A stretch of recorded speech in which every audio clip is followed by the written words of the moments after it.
The wrench slipped. Jack Stone's knuckles split open against the oil pan, blood mixing with the black sludge beneath the 2003 Dodge Dakota. He didn't curse, didn't even flinch, just grabbed the shop rag from his back pocket, wrapped it around his hand, and kept working. Pain was just information. Information he'd learned to ignore 14 years ago in a Baghdad interrogation room when his career died and took his marriage with it. The garage smelled like every garage he'd ever worked in. Motor oil, rust, desperation, Stone Auto Repair. The peeling sign outside read, though calling it a repair shop was generous. It was a corrugated metal building on the edge of Red Mesa, Arizona, population 847 if you counted the dogs. His brother Jake had left it to him 2 years back when the cancer finally won. Jake, who'd actually known how to fix things. Jack just went through the motions now, same as he did with everything else. The heat pressed down like a physical weight. Outside, the thermometer nailed to the telephone pole read 107 degrees. Inside, it felt like the devil's foundry. Jack's shirt clung to his back, soaked through before noon. He hadn't touched water since 9 that morning. The bottle of Jim Beam in the trailer out back, though, that he'd visited 3 times already. He tightened the last bolt on the radiator mount. Torque wrench clicking at 68 foot-pounds because muscle memory from the FBI Academy never quite died, even when everything else did. 23 years as a federal investigator. 16 of those hunting war criminals, document forgers, international traffickers. The kind of work that made you believe in something bigger than yourself. Then a rock happened. Then the choice happened. Then the fall. The bloody rag went back in his pocket. The hood slammed shut with a sound that echoed across the empty lot, bouncing off the cinder block wall of what used to be a tire shop before the economy ate it. Red Mesa looked like a town that had given up. Boarded windows, for sale signs bleached white by the sun. Tumbleweeds that weren't picturesque, just depressing evidence that nothing living wanted to stay here either. Jack stepped into the cramped office, dropping into the swivel chair that squeaked like a dying animal. The fan in the corner rotated left to right, pushing hot air in lazy circles that did nothing but remind him how little had changed. Not just in Red Mesa, in him. The desk drawer opened with a scrape of warped wood. Inside sat the evidence of his current financial situation. An eviction notice red-stamped and aggressive. Past due, $1,200. The landlord's number scrawled at the bottom with a note that read, "Final warning before legal action." Jack had been evicted before. Wasn't scared of it, just tired of it. Next to the notice sat a stack of bills that looked like they'd been breeding. Electric company, $450 overdue. Insurance lapsed. Phone threatening disconnection. He pulled out his wallet, counted what was there. $340 in cash. 20s mostly, a few 10s, someone so old they felt like cloth. He logged into his bank account on the ancient desktop computer that took 3 minutes to wake up. Balance, $1,217. Exactly enough to clear the rent if he wanted to keep living in the trailer behind the garage. Not enough for anything else. Not enough for the bottle he'd need tomorrow. Definitely not enough for the kind of escape he'd been planning since Jake's funeral. Escape, that was a generous word for what he'd been considering. More accurate would be fade away. Stop showing up. Let the desert reclaim the garage and him with it. 58 years old, divorced, disgraced, drinking himself towards cirrhosis like his old man had done. Though Dad had the excuse of guilt, Jack just had failure. The wind picked up outside, rattling the loose sheet metal on the roof. Something blew across the parking lot. Paper, tumbling end over end like it was trying to escape the same way he was. It caught on the chain link fence, fluttered there like a yellow flag of surrender. Jack watched it for a moment, thought about ignoring it, but old habits die hard, and FBI training had taught him that details mattered. Documents out of place meant something, usually something bad. He walked outside into the hammer of afternoon heat. The paper was glossy, official-looking, a flyer printed on county stock. He pulled it free from the fence. Coconino County Land Auction. Public notice. Property designation. Ashford Ranch. Adobe structure, unsafe. Sold as is. No warranty, no utilities. 15 acres, unincorporated land. Starting bid, $500. Jack stared at the number. 500, he had that, barely, but he had it. Ashford Ranch, the name triggered something in the back of his mind. Old Red Mesa gossip, the kind Elena Blackfeather loved to share at the trading post. The cursed property, the dead actor, 3 buyers who tried to claim it, 3 bodies in the ground shortly after. Local legend said the place was poison. Bad juju, a scar on the desert that wouldn't heal. Jack didn't believe in curses. He believed in bad luck and worse decisions, and he'd made enough of both to know the difference. But land was land. 15 acres meant collateral. Collateral meant a loan meant escape, or at least the illusion of it. He read the fine print. Auction scheduled for Saturday, 9 a.m., Kayenta Courthouse. Cash or certified check only. No exceptions. Saturday was tomorrow. Jack folded the flyer, stuck it in his shirt pocket, and walked back into the garage. He sat at the desk again, pulled out the bottom drawer, and retrieved the thing he'd sworn he'd never touch again. His FBI badge, not the current one. They'd taken that in 2010 when they'd escorted him out of the Baghdad field office. This was the old one, the one from before he'd made senior investigator, the one from when he'd still believed the Bureau stood for something. He ran his thumb over the raised letters, Federal Bureau of Investigation, Special Agent Jackson Stone. The photo showed a younger man, 43, clean-shaven, eyes that still had hope in them. That man was dead now, had been for 14 years, but the skills that man had learned were still there, buried under whiskey and self-pity. Document analysis, crime scene processing, interrogation techniques, vault cracking. He'd spent 6 months at Quantico learning how to defeat security systems, back when the Bureau still sent people to specialized training instead of cutting budgets. $500 starting bid for 15 acres. In any other market, that was absurd. Here, in the high desert where water was scarce and hope was scarcer, it made sense. Nobody wanted cursed land, nobody except a man who didn't believe in curses anymore. Jack opened his laptop. The FBI issued one they'd somehow never asked him to return. Government oversight at its finest. He still had his old login credentials. Another oversight, he typed in the password he'd used for 12 years. The system accepted it without complaint.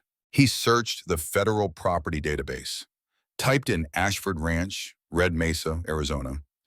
The results loaded slowly, pixel by pixel, like the computer was reluctant to give up secrets. One result, property record dated 1965. Owner, Daniel Ashford. Occupation, actor. Purchase price, $42,000. No mortgage, paid in full. Structure type, residential adobe, primary. Secondary structures, barn, equipment shed. Special notation, federal easement granted 1971, Department of Defense. Purpose, classified. Easement terminated 1982 upon owner death. Jack leaned back, read it again. Department of Defense, classified, on a Hollywood actor's private ranch in the middle of nowhere, Arizona. He'd seen this before. Different country, different decade, same pattern.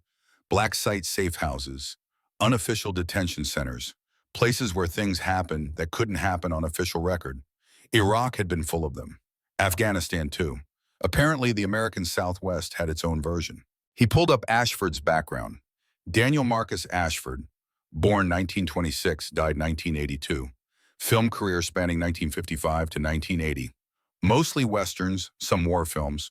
Notable military consultant credit on 7 Department of Defense sponsored productions between 1968 and 1975.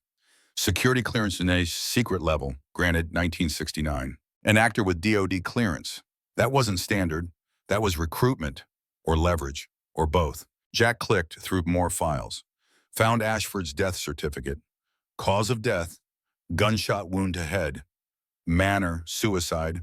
Investigating officer, Sheriff Martin Cordero, Coconino County. Case status, closed, no further investigation warranted. Suicide by gunshot. Jack had investigated 43 of those during his FBI career. Knew the patterns, knew the angles, knew that behind the ear was anatomically possible but statistically unlikely. People who shot themselves in the head went for the temple or the mouth. Easier angles, more certain. He made a note, then kept digging. Daniel Ashford had one child, Elizabeth Marie Ashford, born 1956, died 1984, age 28. Cause, single vehicle accident, Highway 89, closed casket funeral, no investigation, another Cordero case. Father and daughter, both dead within 2 years. Both cases closed fast, both handled by the same sheriff's department. Jack's instincts, rusty from disuse, started grinding back to life. This wasn't coincidence. This was cleanup. The kind he'd seen in Baghdad when contractors tied up loose ends. The kind that made bodies disappear and paperwork get filed under tragic accident. He checked the current sheriff, Benjamin Cordero, son of Martin Cordero, 48 years old, elected 2009, still in office. Family business. Jack closed the laptop, sat in the squeaking chair, listened to the fan rattle and the desert wind scrape against the building. Tomorrow morning, 9 a.m., he could drive to Kayenta with $540 and buy himself 15 acres of bad history. Or he could pay rent, keep the trailer, keep fixing trucks for people who couldn't pay, keep drinking himself into the same hole his father had dug. The choice should have been obvious.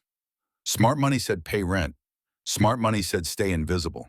Smart money said a disgraced federal agent with a drinking problem had no business poking into classified DoD operations, even ones 4 decades cold.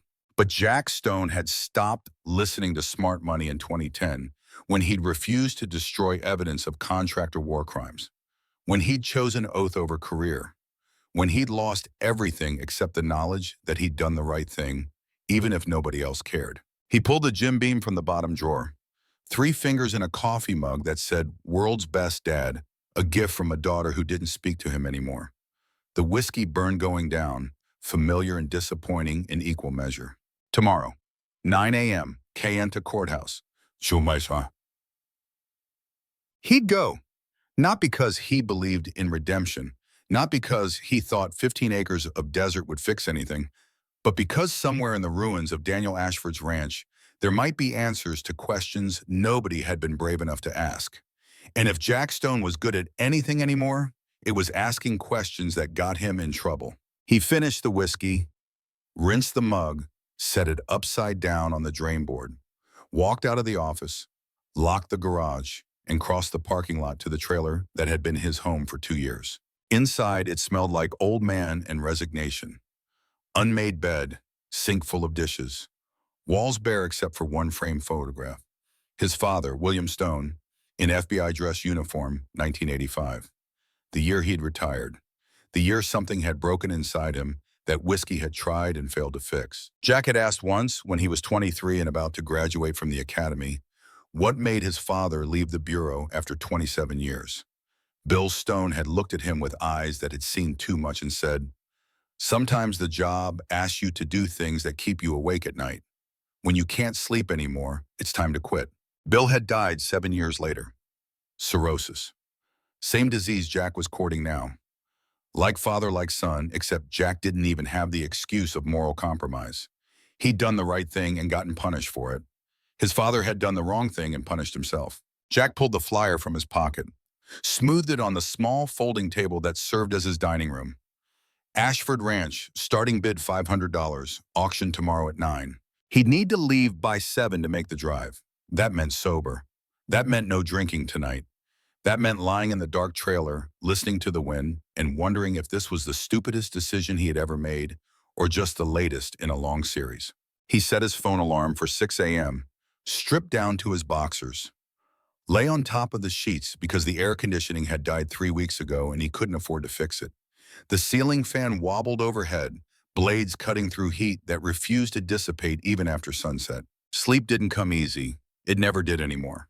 But somewhere around 2 a.m., exhaustion won, and Jack Stone drifted into dreams that featured his father's face and Daniel Ashford's death certificate and the sound of a gunshot behind the ear.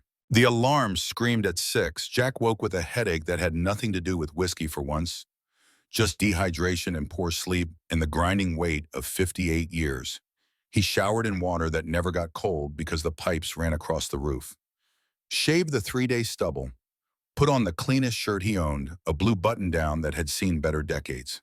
Jeans, work boots, the holster he'd kept from his FBI days, and the Glock 19 he'd never returned. Carrying was probably illegal given his dismissal status. He didn't care. Old habits. And something about the Ashford case made his instincts itch. He made coffee in the ancient percolator, Drank it black, ate nothing because his stomach couldn't handle food this early. Checked his wallet, 340 cash. Checked his bank app, 1,217 in the account. He could do this, barely. At 6:45, he locked the trailer and climbed into his truck. A 2007 Chevy Silverado with 200,000 miles and a temperament like a wounded animal. It started on the third try. The radio didn't work. The air conditioning was a fantasy. But the engine ran and the tires held air, and that was all he needed. The drive to Kayenta took 90 minutes across empty highway, where the only other vehicles were semis hauling cargo to somewhere that mattered more than here. The desert stretched endless in every direction. Red rock and sagebrush and sky so big it made him feel like an insect. This was the landscape his ancestors had crossed in covered wagons, except they'd had hope. Jack just had $540 and questions about a dead actor. The Kayenta courthouse sat square and ugly in the morning light. Brown brick, American flag hanging limp in windless air. Parking lot nearly empty except for a silver Lexus SUV that cost more than Jack had made in the last 3 years.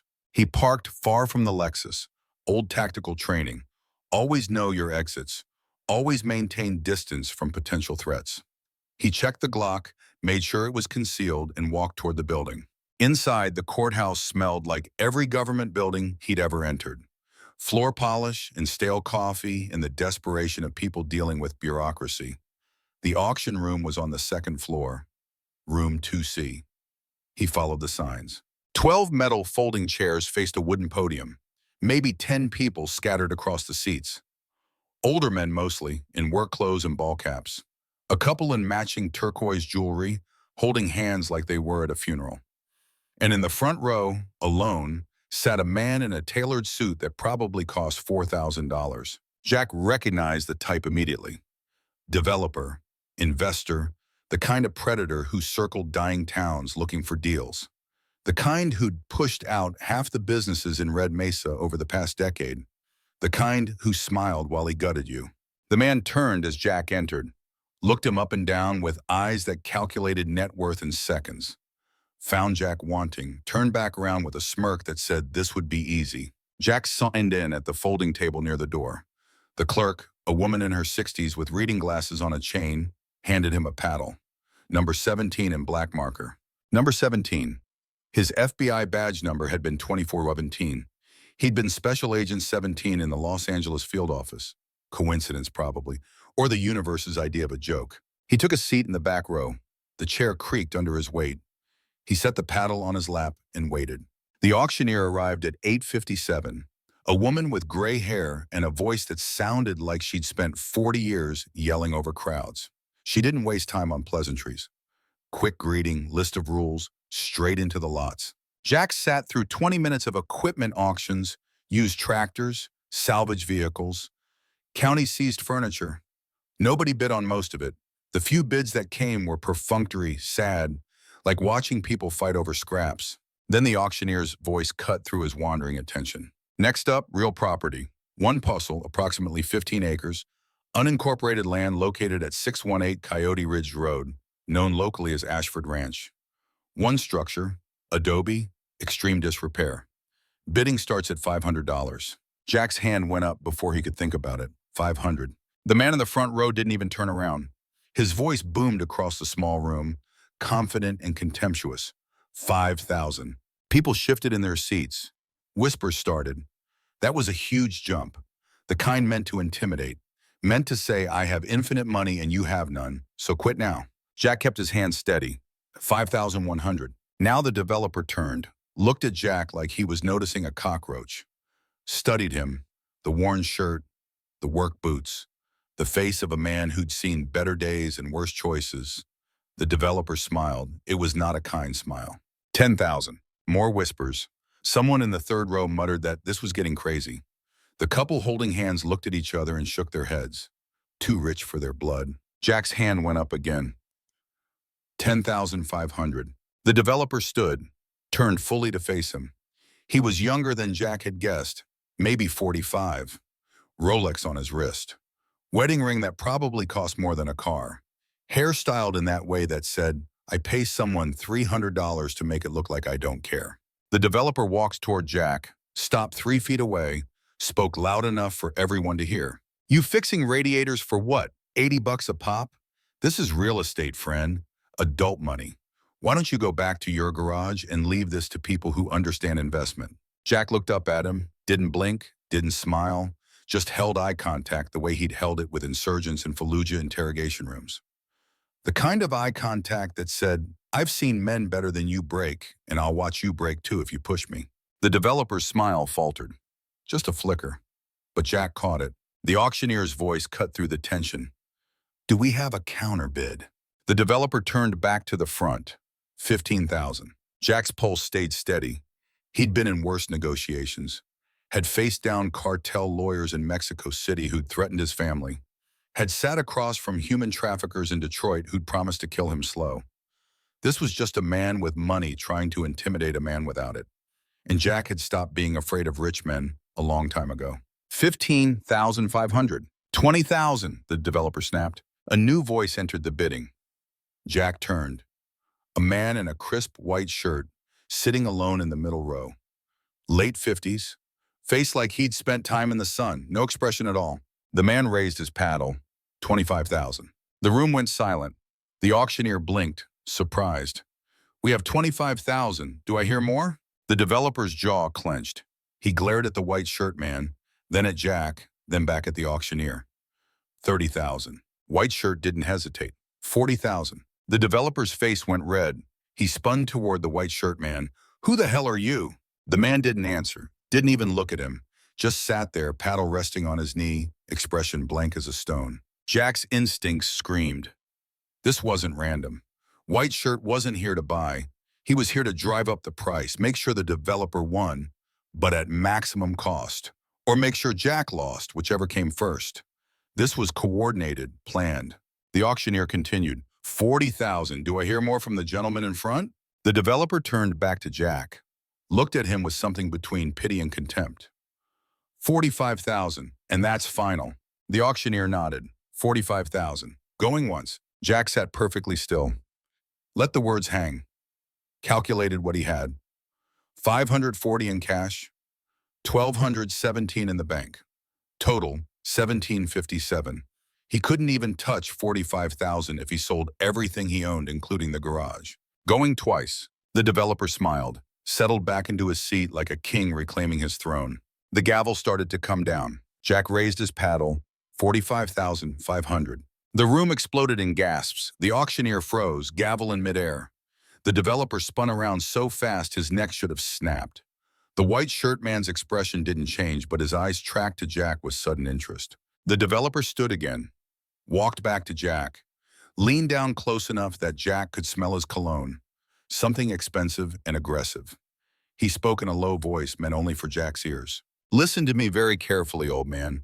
I don't know what game you're playing, but you can't afford this. You're embarrassing yourself. Take the loss and walk away before you make this worse. Jack met his eyes, spoke quietly, calmly, with the voice he'd used in interrogations when he wanted subjects to know he was serious. My money's as green as yours, and the auction's not over. The developer's face went purple. He straightened up, turned to the auctioneer. 50,000. Cash. Today. The auctioneer's expression shifted. She glanced at the clerk, who nodded. The clerk walked quickly to the auctioneer, leaned in, whispered urgently. The auctioneer's eyebrows rose. She cleared her throat. Bidder number 9, please present proof of funds. The developer blinked. What? County policy changed last month. Cash or certified check only, due today at closing. Can you present $50,000 now? The developer's confidence wavered. Visible crack in the armor. I have a credit line with the county. I can wire transfer. Cannot hold property without payment. Cash or certified check. Do you have it available today? The developer pulled out his phone, started scrolling frantically. My bank. The wire transfer. I can get a certified check by Monday. Auction requires payment today, sir. Do you have $50,000 in cash or certified check available right now? Silence. The developer's face went from purple to white. His hands shook slightly as he gripped his phone. The Rolex caught the light, mocking him with its gleam. No, he said finally. The word came out strangled. But I can have it by Monday morning, first thing. The auctioneer shook her head. Professional but firm. Policy requires same-day payment.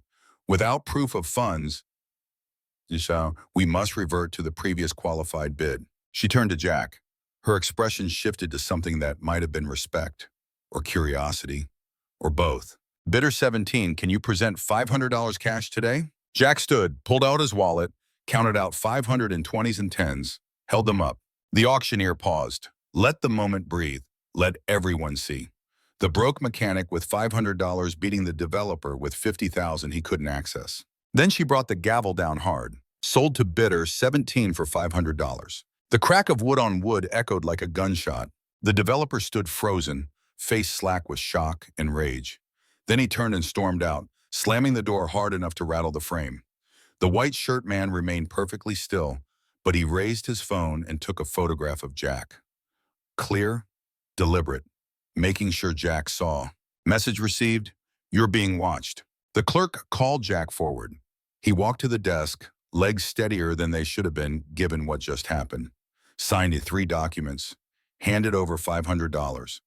The clerk counted the bills slowly, efficiently, then slid a thick manila envelope across the desk. This has your deed copy, property map, and keys.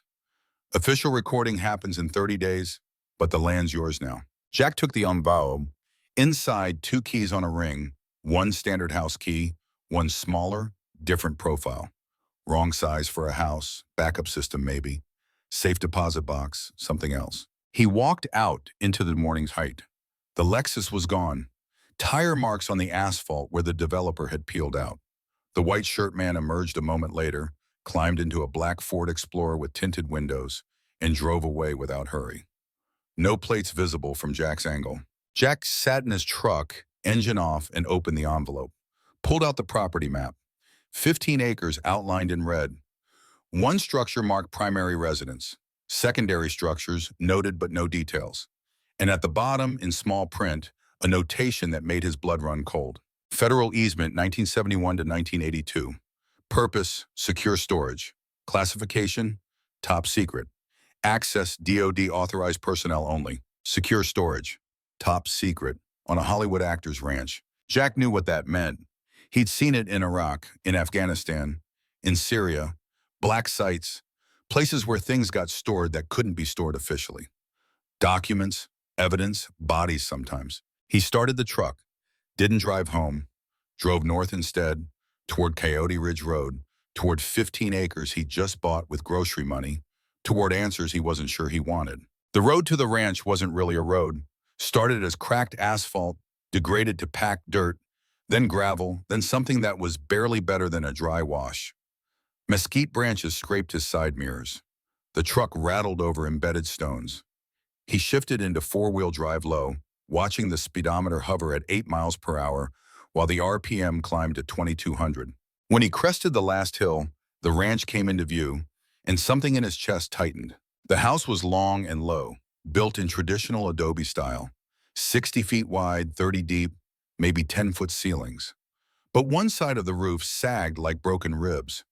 The porch had half collapsed, boards hanging at angles that defied gravity. White plaster had worn away in patches, revealing sun-baked brown clay beneath. Windows were broken or missing entirely.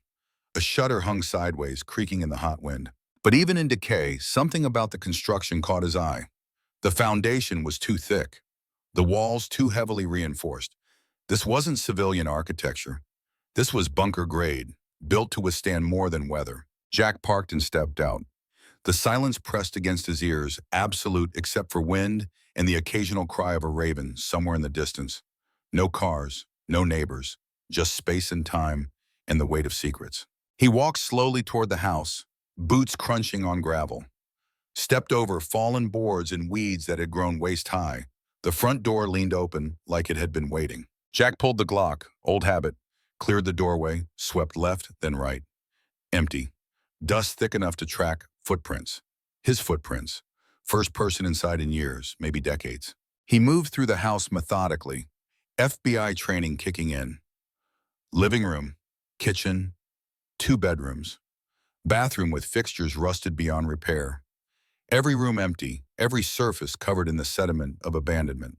But his trained eye caught details. Floor irregularities, places where weight distribution looked wrong, support beams that didn't match the surrounding structure. Someone had modified this building, recently in construction terms, within the last 50 years. He found it in the living room, a section of floor where the boards were slightly different color, slightly different wear pattern, like they'd been moved, replaced, maintained when everything else was allowed to rot. Jack knelt, ran his fingers along the edge. There, a seam, hidden but present if you knew what to look for. He pulled out his pocket knife, wedged the blade under the board's edge. It lifted easily, too easily. Underneath was a recessed section, 30 inches square, a trap door, metal ring handle, brass turned green with age. 4 concealed hinges along one side. And the hinges gleamed, recently oiled. Someone had been here.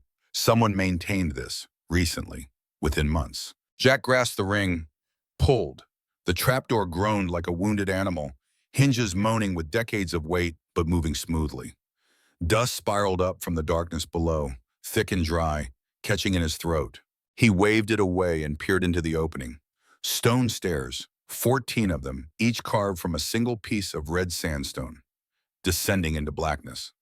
The walls were raw red rock with visible pick marks from excavation tools. No handrail, width about 36 inches. Tight but manageable. This was deliberate, hidden, not meant for regular use. Something someone wanted to keep secret. Jack went to the truck, retrieved the maglite from the glove box. 6-cell aluminum body, heavy and reliable. Tested it. The beam cut through dust like a blade. He returned to the trap door and stepped onto the first stair. The temperature dropped immediately. Not drastic, but noticeable.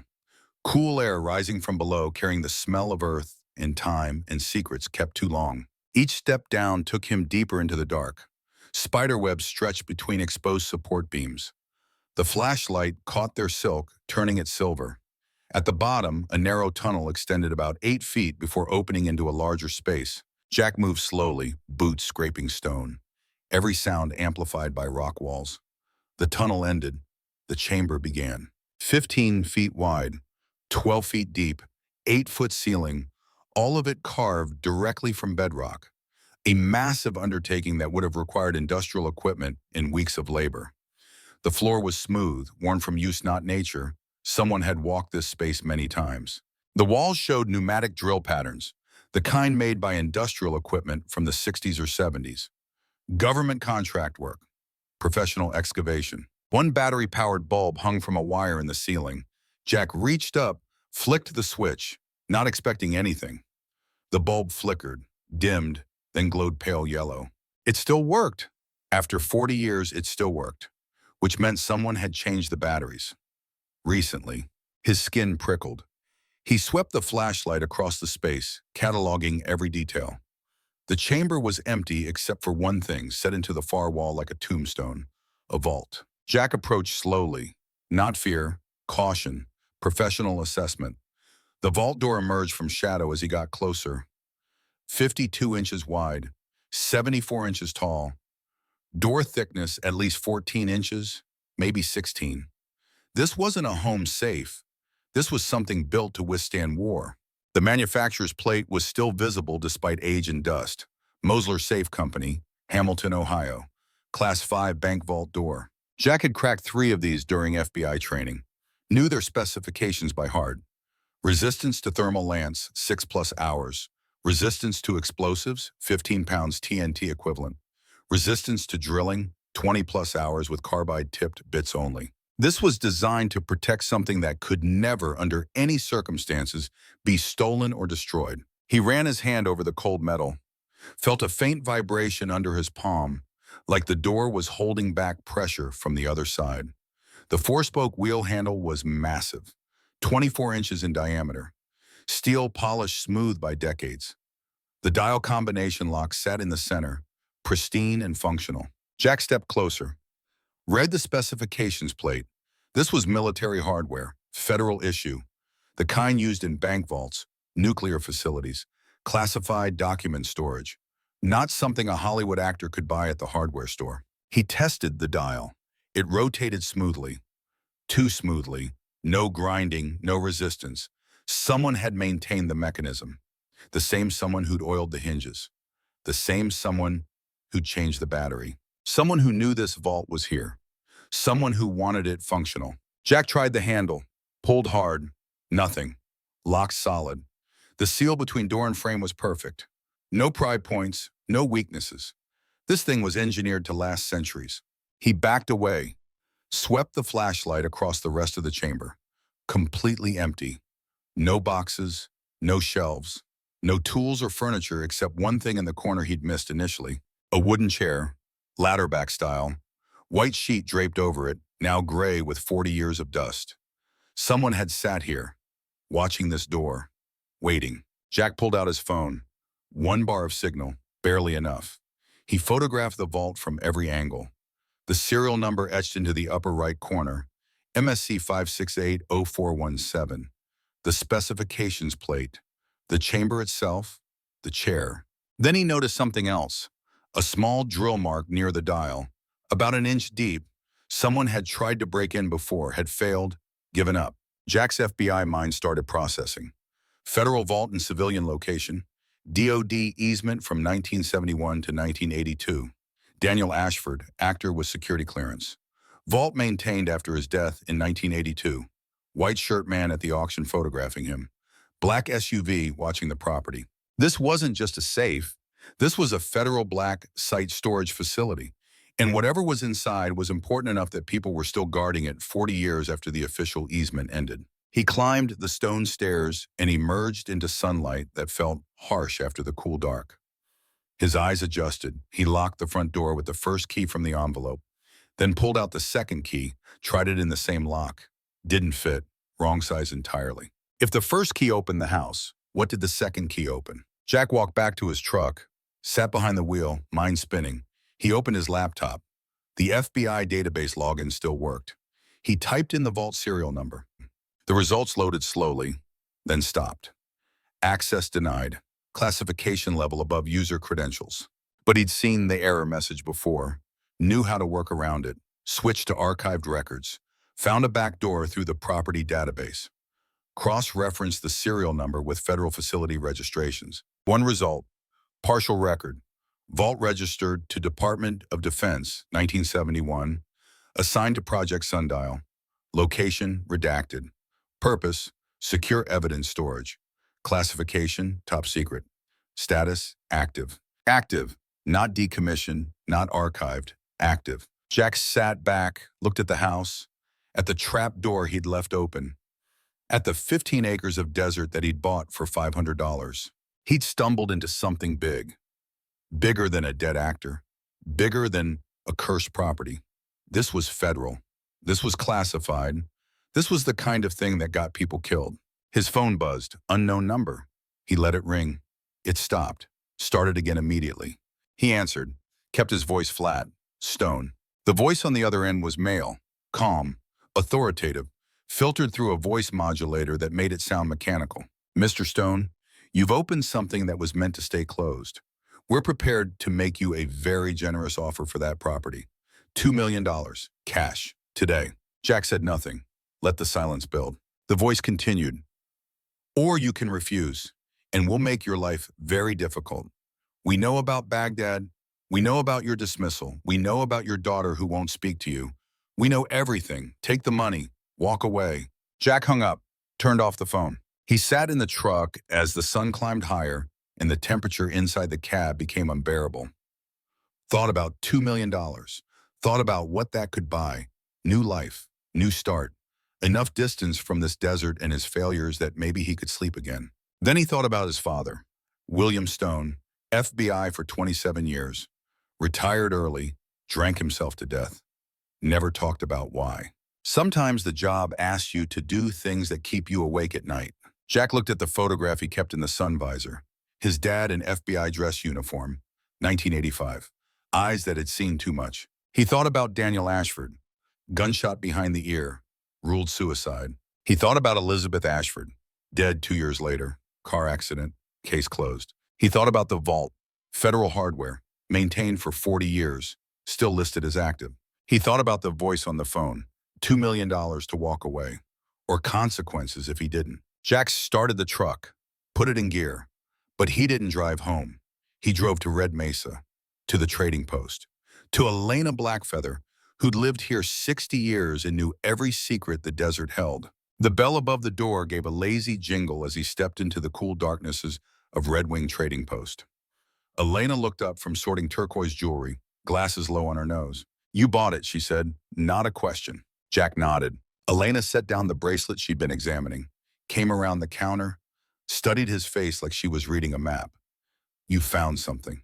"Not a question either." "Yeah," Jack said. "I found something." Elena walked to the door, flipped the sign to closed, locked it, turned back to him. "Tell me everything." And Jack Stone, 58 years old, disgraced FBI investigator, drunk and failure, and the son of a man who died with secrets, started talking. Because whatever was in that vault, whatever Daniel Ashford had died protecting, whatever the federal government had kept hidden for 4 decades, it was time for someone to know. It was time for the truth to surface, even if it killed him, especially if it killed him. Because some things mattered more than survival. Some legacies were worth dying for, and Jack Stone had nothing left to lose. Elena Blackfeather listened without interrupting. 60 years in the high desert had taught her when to speak and when to let silence do the work. Jack Stone sat across from her in the back room of the trading post, surrounded by boxes of unsold crafts and the smell of cedar and old leather. He told her about the auction, about the vault, about the phone call offering $2 million to walk away. When he finished, Elena stood and walked to a filing cabinet that looked older than both of them. She pulled out a folder, yellowed with age, and set it on the table between them. "Daniel Ashford came to this store," she said. "Summer of 1971. Bought supplies, rope, tarps, camping gear. But what he really wanted was to talk. Said he had visitors coming. Government men. Said they weren't the kind you invited, but the kind who showed up whether you wanted them or not." Jack opened the folder. Inside were newspaper clippings, faded photographs, handwritten notes. Elena's records. The history she'd kept when everyone else was trying to forget. "He asked me about the old stories," Elena continued. "The ones my grandmother told. About the trucks that came in the night. About families who disappeared. About government men who said it was temporary relocation for water testing." She leaned forward, eyes hard. "Those families never came back, Jack. 200 of them, maybe more. And nobody talked about it because talking meant trouble." Jack studied the photographs. One showed Daniel Ashford standing beside a fence, younger, maybe 45. Next to him stood a teenage girl with dark hair and eyes that looked like they had already seen too much. The caption read, "Local actor celebrates daughter's 16th birthday at ranch, April 1972. "His daughter," Jack said. "Elizabeth." Elena nodded. He loved that girl more than anything. After his wife died, Elizabeth was all he had. He built that ranch for her. Said she could ride for miles and never see another soul. Freedom, he called it. But freedom costs, and the bill always comes due. What happened to them? Elena's face darkened. Daniel died April 1982. Gunshot to the head. Sheriff ruled it suicide. Elizabeth died 2 years later. Car accident on Highway 89. Both cases closed fast. Too fast. The kind of fast that means someone wanted them closed. Jack felt something cold settle in his chest. The pattern was clear. Father documents something dangerous. Father dies. Daughter who might know too much dies. Case is closed. Life moves on. Except it doesn't, not really. Secrets don't die. They just wait underground until someone digs them up. "I need to know what's in that vault," Jack said. Elena reached under the counter and pulled out a cassette tape. The plastic case was cracked with age. The label read in faded ink, "Protocol Omega, Federal Review Only." "Thomas Redcrow gave this to me 3 years ago. Said if anyone ever bought that ranch and started asking questions, they should hear it." She slid the tape across the table. "Thomas worked for Ashford. Groundskeeper, general labor. He's 89 now, lives in Dennahotso. You want answers? He's got them. But Jack," she paused, her voice dropping, "once you hear what's on that tape, you can't unhear it. And people have died to keep these secrets buried." Jack took the tape, felt its weight, insignificant in his palm but heavy with implications. "You have a player?" Elena disappeared into the back room. Returned with a dusty cassette deck from the 80s. Plugged it into the wall outlet. The machine whined to life. Jack inserted the tape, pressed play. At first nothing, then a crackle, a pop. static clearing like someone sweeping dust from a room. Then Daniel Ashford's voice filled the small space, deep and warm but ragged at the edges like worn leather. This is Daniel Ashford, Department of Defense Consultant ID number 4471A, recording date March 31, 1982. I've compiled evidence of Project Sundial, unauthorized human testing on tribal populations, 1965 through 1973. Evidence stored in Mosler Vault MSC 5680417. Jack leaned forward. Elena's face had gone pale. Combination protocol. Elizabeth's first solo ride date plus my DOD consultant number. If I die before declassification, this is murder. Massaur, this is murder, not suicide. Federal case number for investigation 1982 ATF 0347. I invoke whistleblower protections under 5 U.S.C. Section 2302. This is my testimony. The tape continued. Ashford's breathing, heavy and deliberate. Then his voice again, quieter now, more personal. Elizabeth, if you're hearing this, I'm sorry. I tried to do the right thing. Tried to document what they did to people who couldn't fight back. Radiation exposure, chemical testing, families relocated without consent, children used as subjects without their parents knowing. All of it classified. All of it buried under national security. I have the evidence. Film, photographs, internal memos, names and dates. Senator Kellerman's signature authorizing programs he swore to Congress didn't exist. Colonel Harrison's field reports detailing acceptable mortality rates. All of it in the vault. The combination is your first ride without me. April 11th, 1974, the day you became who you were meant to be, plus my consultant number, 4471. If I'm dead, they killed me. Find Special Agent William Stone, FBI Los Angeles Field Office. He's trying to help, but they're blocking him. Trust him. He's one of the good ones. Elizabeth, some truth surface when the world's ready. Be ready. Be brave. I love you. The tape clicked off. Silence filled the room like water filling a well. Jack sat perfectly still. His father's name, William Stone, FBI Los Angeles, trying to help Daniel Ashford, being blocked. His hands started shaking. He pressed them flat on the table to hide it. Elena spoke quietly. Your father knew about this. Jack couldn't speak. His throat had closed. His father, the man who'd retired early, who'd drunk himself into an early grave, who'd never talked about his LA cases, who died carrying secrets that apparently included Daniel Ashford. I need to see Thomas Redcrow, Jack managed finally. Today. Elena picked up her phone, dialed from memory. A brief conversation in Navajo, then English. He'll see you this afternoon. I told him you're William Stone's son. She hung up. He said to tell you he's been waiting 43 years to talk to someone who'd listen. Sunday morning, 2 days after the auction, Jack drove to Dinahatso. The route took 2 hours across empty highway. Jack played the cassette tape 3 more times, memorizing every word, every pause, every breath. His father had known, had tried to help, had been blocked. By who? FBI brass? DOD? How high did this go? April 11, 1974, Elizabeth's first ride, plus 4471. The consultant number, that was the combination. 5 numbers, 04, 11, 74, 44, 71. Military-style combination locks used 5-number sequences. This was solvable. But opening the vault meant crossing a line. Federal property, even if the easement had expired. Classified materials, even if they were 40 years old. Evidence of crimes, even if the perpetrators were dead or retired. This wasn't curiosity anymore. This was investigation. The kind that had ended his career once already. The kind that had apparently gotten Daniel Ashford killed. Thomas Redcrow's house sat at the edge of town where pavement turned to gravel and wind moved slower through cottonwood trees. The house was modest, 2 bedrooms with a wraparound porch and faded green trim.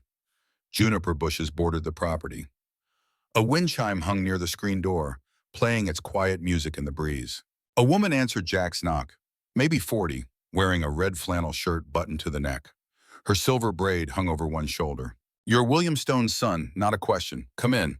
Grandfather's on the back porch. Jack followed her through a dim hallway lined with sepia photographs. Rodeo ribbons, black and white snapshots of horses in dusty hills. The smell of cedar and old tobacco hung in the air like memory made solid. Out back under a wide awning, Thomas Redcrow sat in a wooden chair with one leg propped on a stool and a blanket over his knees. He wore a denim shirt with the top button undone and a hat that had seen more years than most men lived.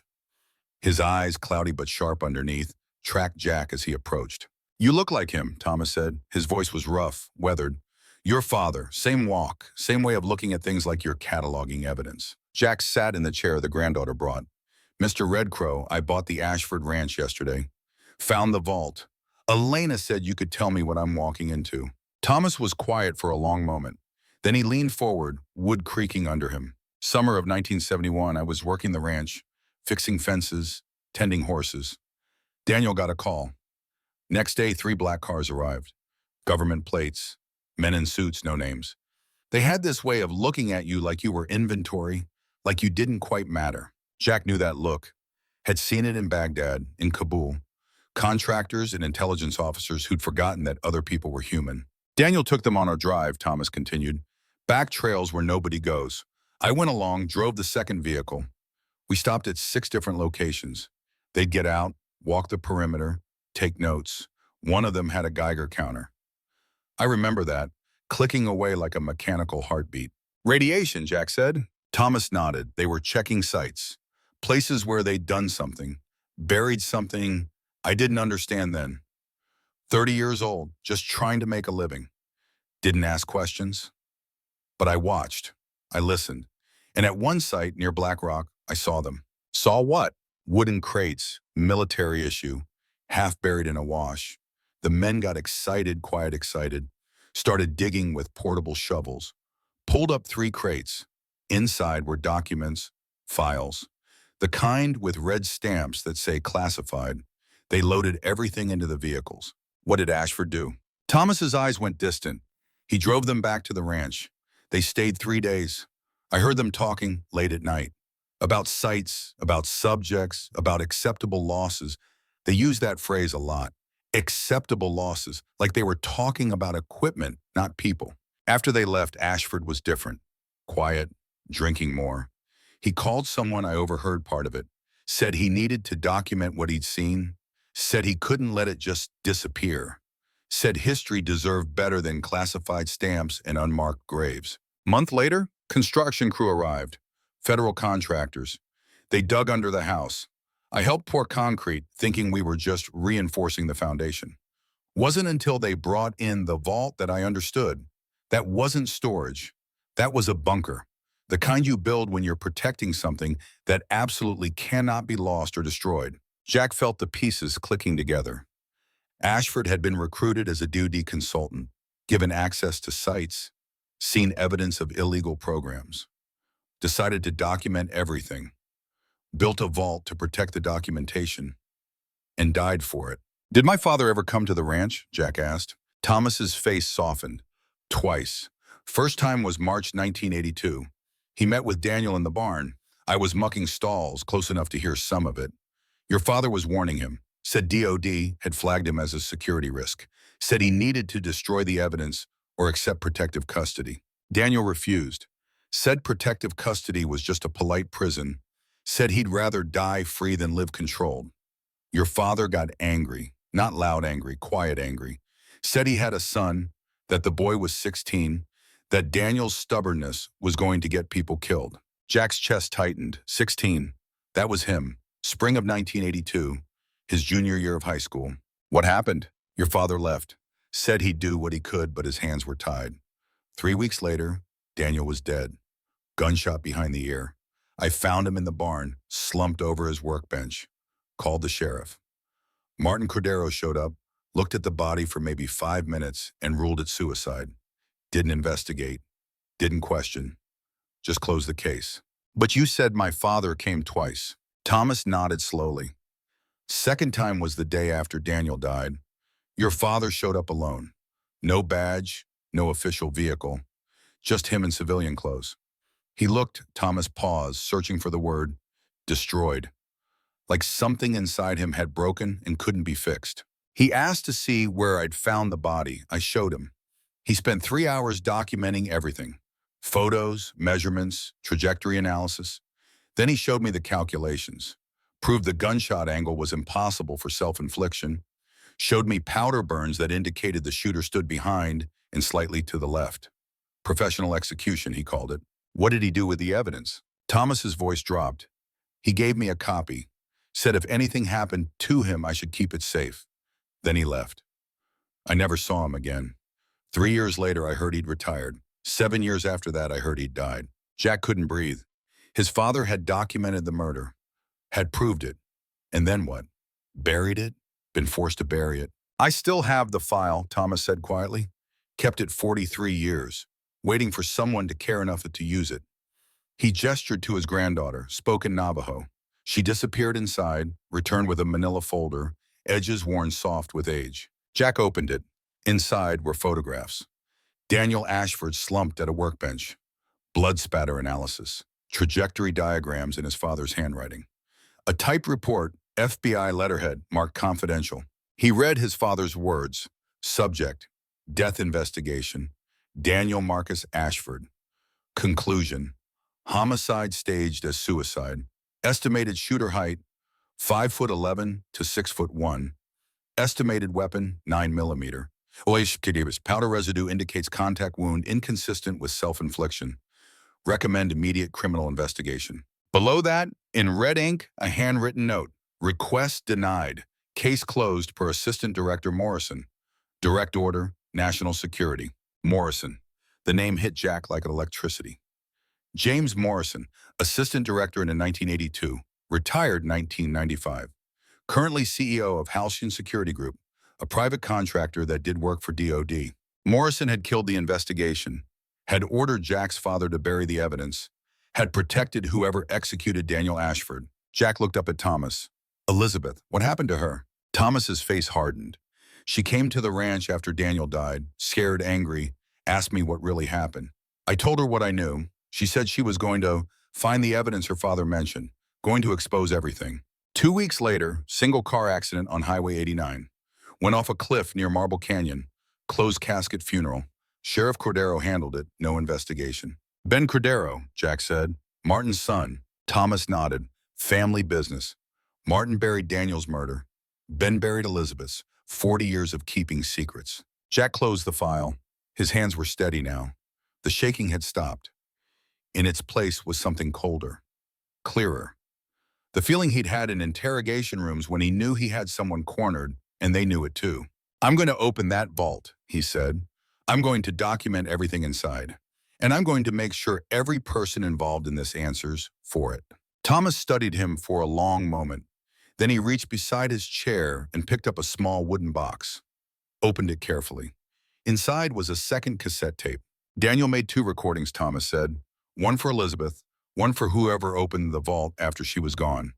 He knew she might not wake it, knew he might not make it. This is his insurance policy. Jack took the tape. The label read, "To whoever finds this, the truth doesn't need permission." You're going to need help, Thomas said. This isn't just about opening a safe. This is about fighting people with unlimited resources and no conscience. You'll need allies, people who can't be bought or scared. I know someone, Jack said, thinking of Victor Navarro. Tribal police.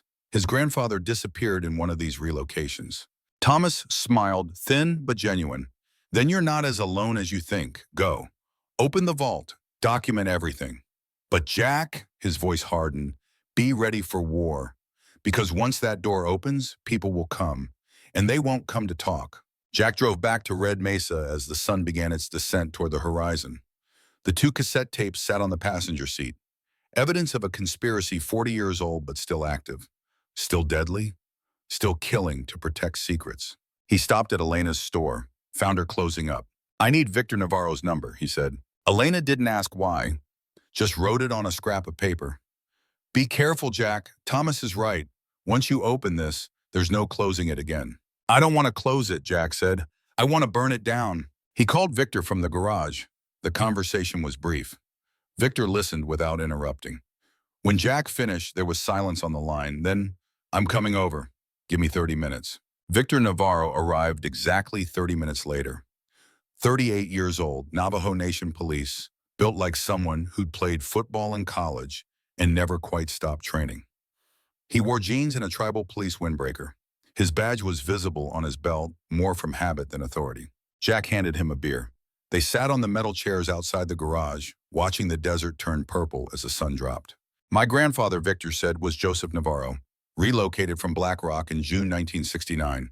Government trucks showed up at 2 in the morning, said emergency water contamination, said they'd be gone 3 days.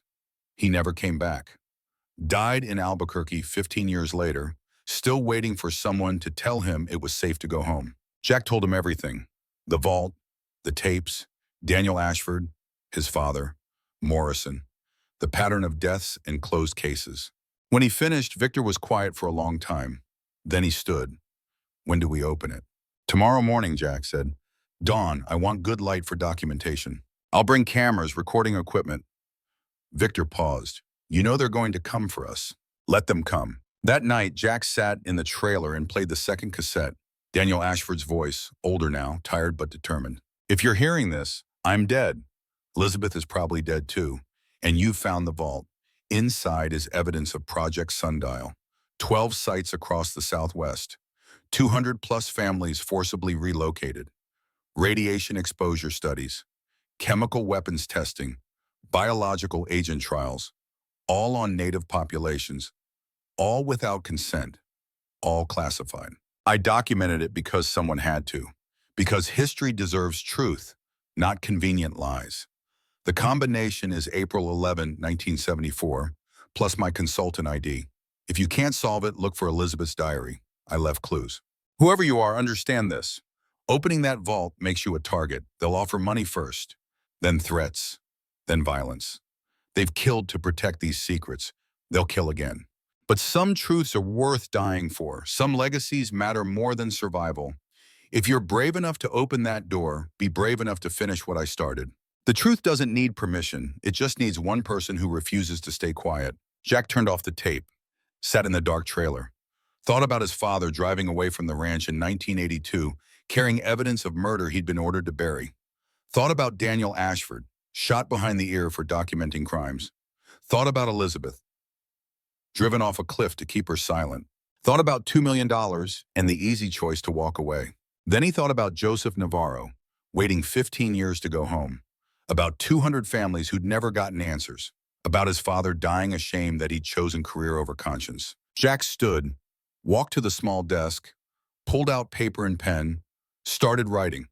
Not a will, a declaration, a list of every person involved, every crime documented, every question that needed answering. If he died, this would be his testimony, his insurance policy. At midnight, his phone buzzed. Unknown number. He let it ring. It stopped. Started again. He answered. Said nothing. Mr. Stone.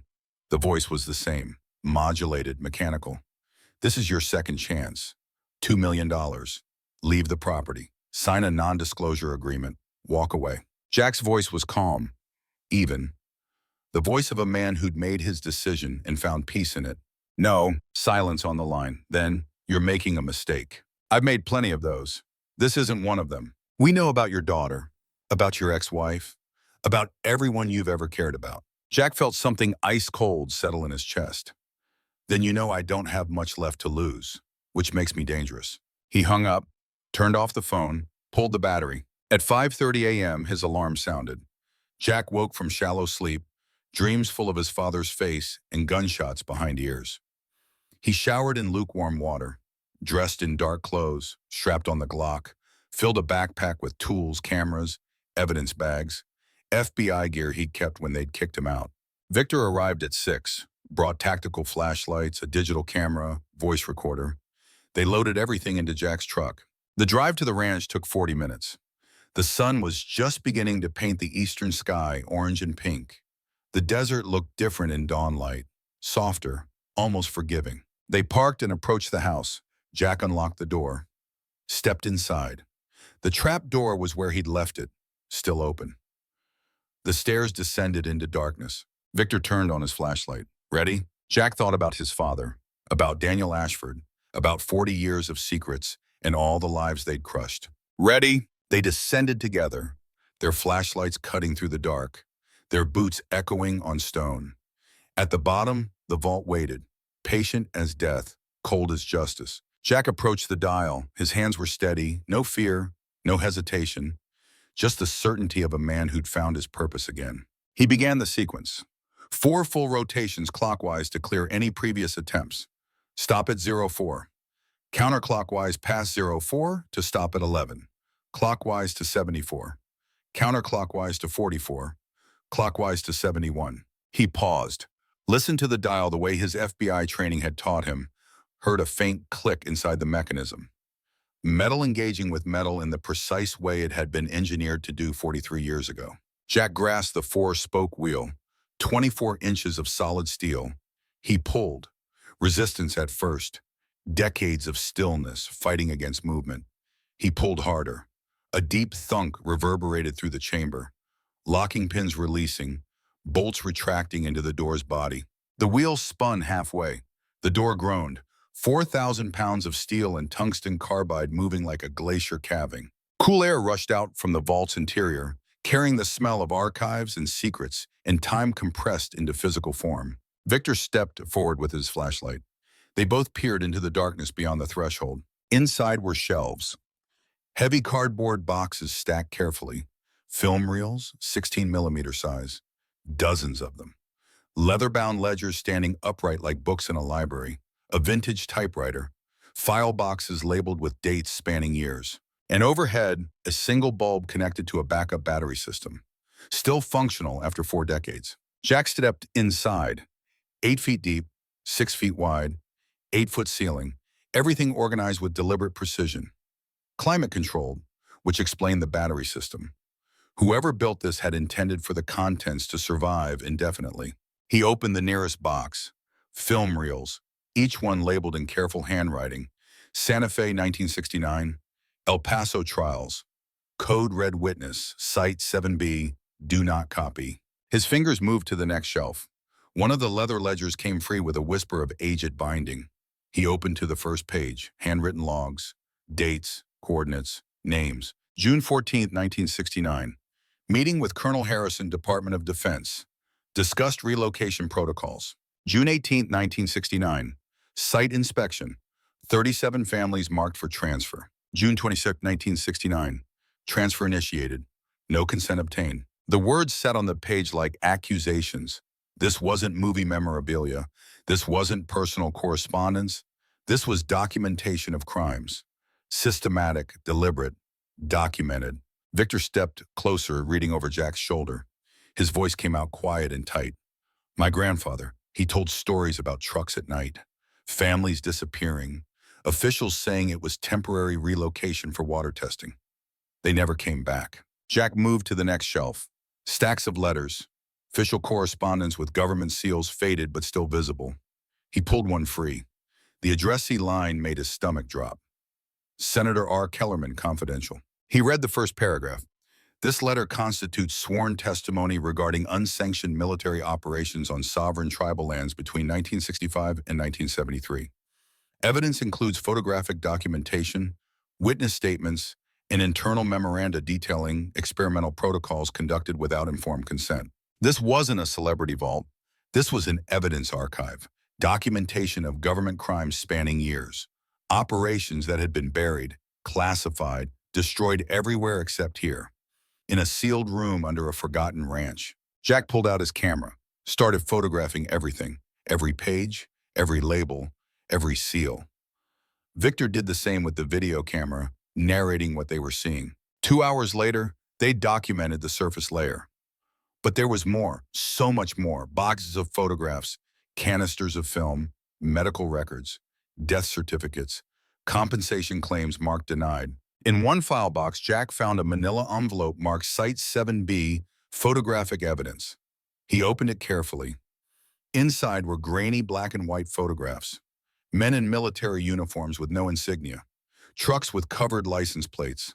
A burial site with people holding shovels. A line of Native Americans with their backs to the camera, faces turned away. On the back of one photograph, someone had written in pencil, Site 7B, transfer complete, June 1969. Victor took the photo from Jack's hands, stared at it. His fingers trembled slightly. The only sign of emotion breaking through his usual control. This might be documentation of what happened to him. To my grandfather. Jack's phone, which he'd turned back on to use the camera, suddenly buzzed. He looked at the screen. Text message, unknown number, just an image. He opened it, felt his blood turn cold. The photograph showed the ranch house, taken from the ridgeline, timestamped 20 minutes ago. Someone was watching, right now. Then a second message. Text this time. We gave you a chance. Now we're coming. Leave the property in the next 60 minutes or face federal trespassing charges. This is your final warning. Jack showed Victor. Victor's jaw tightened. Federal trespassing? You own the property. They're going to claim it's still under DOD jurisdiction. Classified materials. National security. Same playbook my father faced. What do we do? Jack looked at the vault, at the evidence, at 40 years of secrets that had cost lives to keep buried. We document everything. All of it. We upload it to secure servers, multiple backups. Then we get out. But Victor, he paused. Once this goes public, there's no taking it back. Good, Victor said. My grandfather waited 55 years. 200 families waited. I don't want to take it back. I want to burn it all down. They worked faster. Camera shutters clicking. Video rolling. Jack pulled out his laptop, started uploading photos to encrypted cloud storage. Sent copies to 3 separate servers. Insurance. Another text arrived. 45 minutes, then we're coming in. Jack found a leather satchel in one of the boxes, started filling it with key evidence. The ledgers with names and dates. The photographs from Site 7B, letters with Senator Kellerman's signature. Film reels marked Code Red Witness. Victor packed another bag with medical records, death certificates, internal memos discussing acceptable mortality rates. 30 minutes, the phone warned. They were climbing the stairs when Jack heard it. The sound of vehicles approaching. Multiple engines, heavy diesels, not the smooth purr of civilian trucks, the aggressive rumble of tactical vehicles. They reached the top. Jack looked out the window. 3 black SUVs rolling up the access road. Government plates, tinted windows, men emerging in tactical gear. And leading them, stepping out of the middle vehicle in a 3-piece suit that probably cost more than Jack's truck, was James Morrison, 70 years old, immobile, gray hair, face like weathered stone, former FBI assistant director, current CEO of Halcyon Security Group, the man who'd ordered Jack's father to bury Daniel Ashford's murder investigation. Morrison pulled out a megaphone. His voice boomed across the desert. Mr. Stone, I'm here to negotiate. You're in possession of classified federal materials. Surrender them now and we can resolve this peacefully. Continue to resist and you'll be arrested for federal crimes. You have 5 minutes to comply. Jack looked at Victor, at the bags of evidence, at the vault entrance still open below them, at the man who'd killed the investigation that might have saved Daniel Ashford's life. He walked to the door, opened it, stepped onto the porch. His hand rested casually near the Glock on his hip. Morrison's smile was thin, sharp. Mr. Stone, let's be reasonable. You're in over your head. Those documents are classified. Possessing them is a federal crime.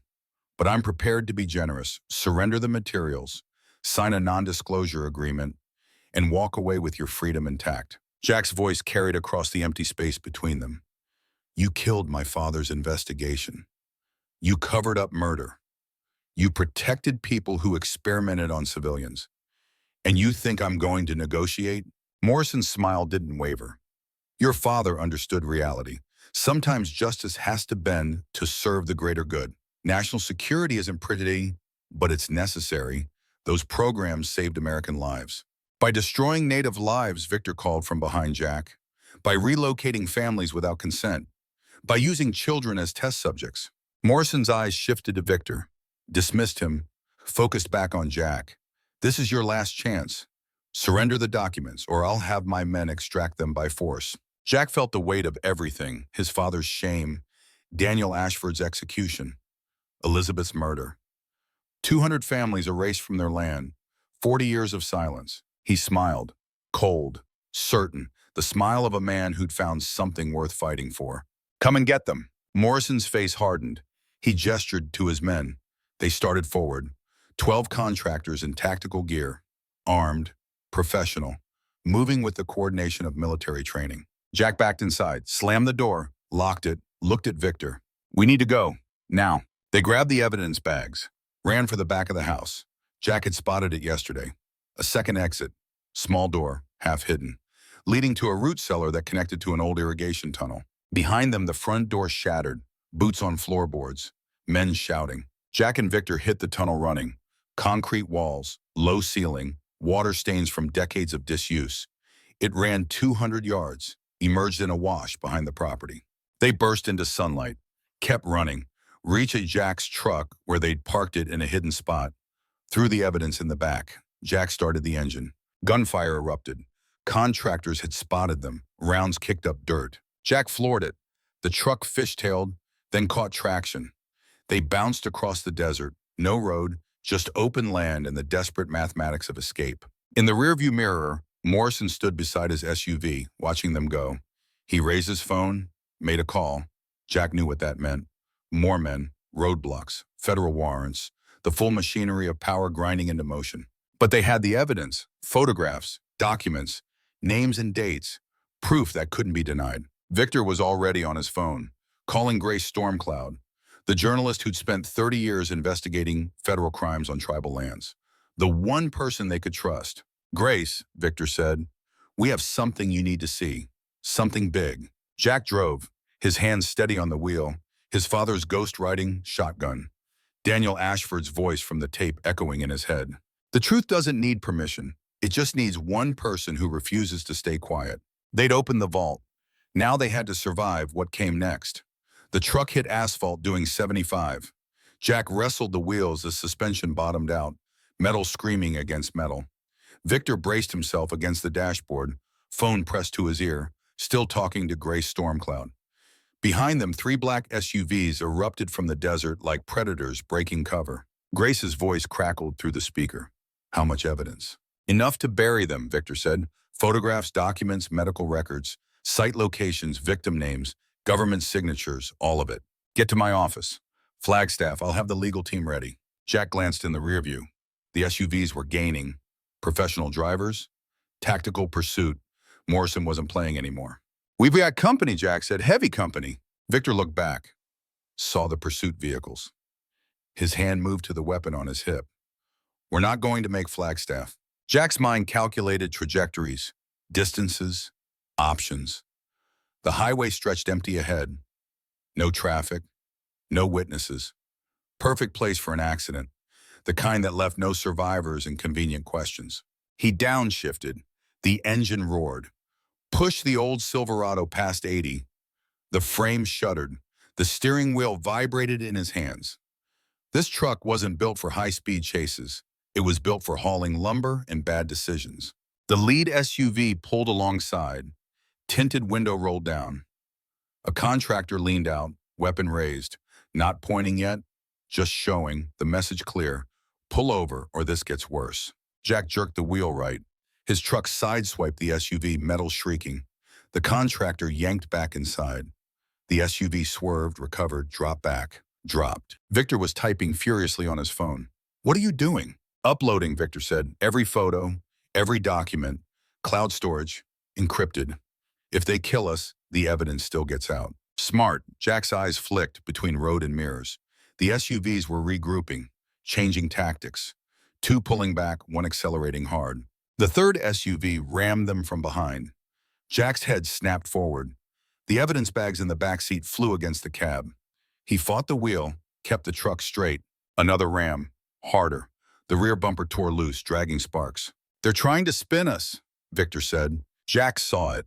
Classic pit maneuver. Federal training. His training. He'd done this exact move 20 times in pursuit scenarios at Quantico. Knew the counter. Accelerate into the spin, turn with it, use momentum to recover. The SUV lined up for the killing blow. Came in fast from the rear quarter panel. Jack hit the brakes, full pressure, ABS chattering. The truck decelerated violently. The SUV shot past, its trajectory calculated for a target that was no longer there. Now Jack accelerated. Cut left. The SUV tried to brake, tried to correct. Too late. It clipped the shoulder. Gravel gave way. The vehicle went sideways, rolled once, twice, came to rest on its roof in the drainage ditch. 2 more, Victor said. The highway curved ahead.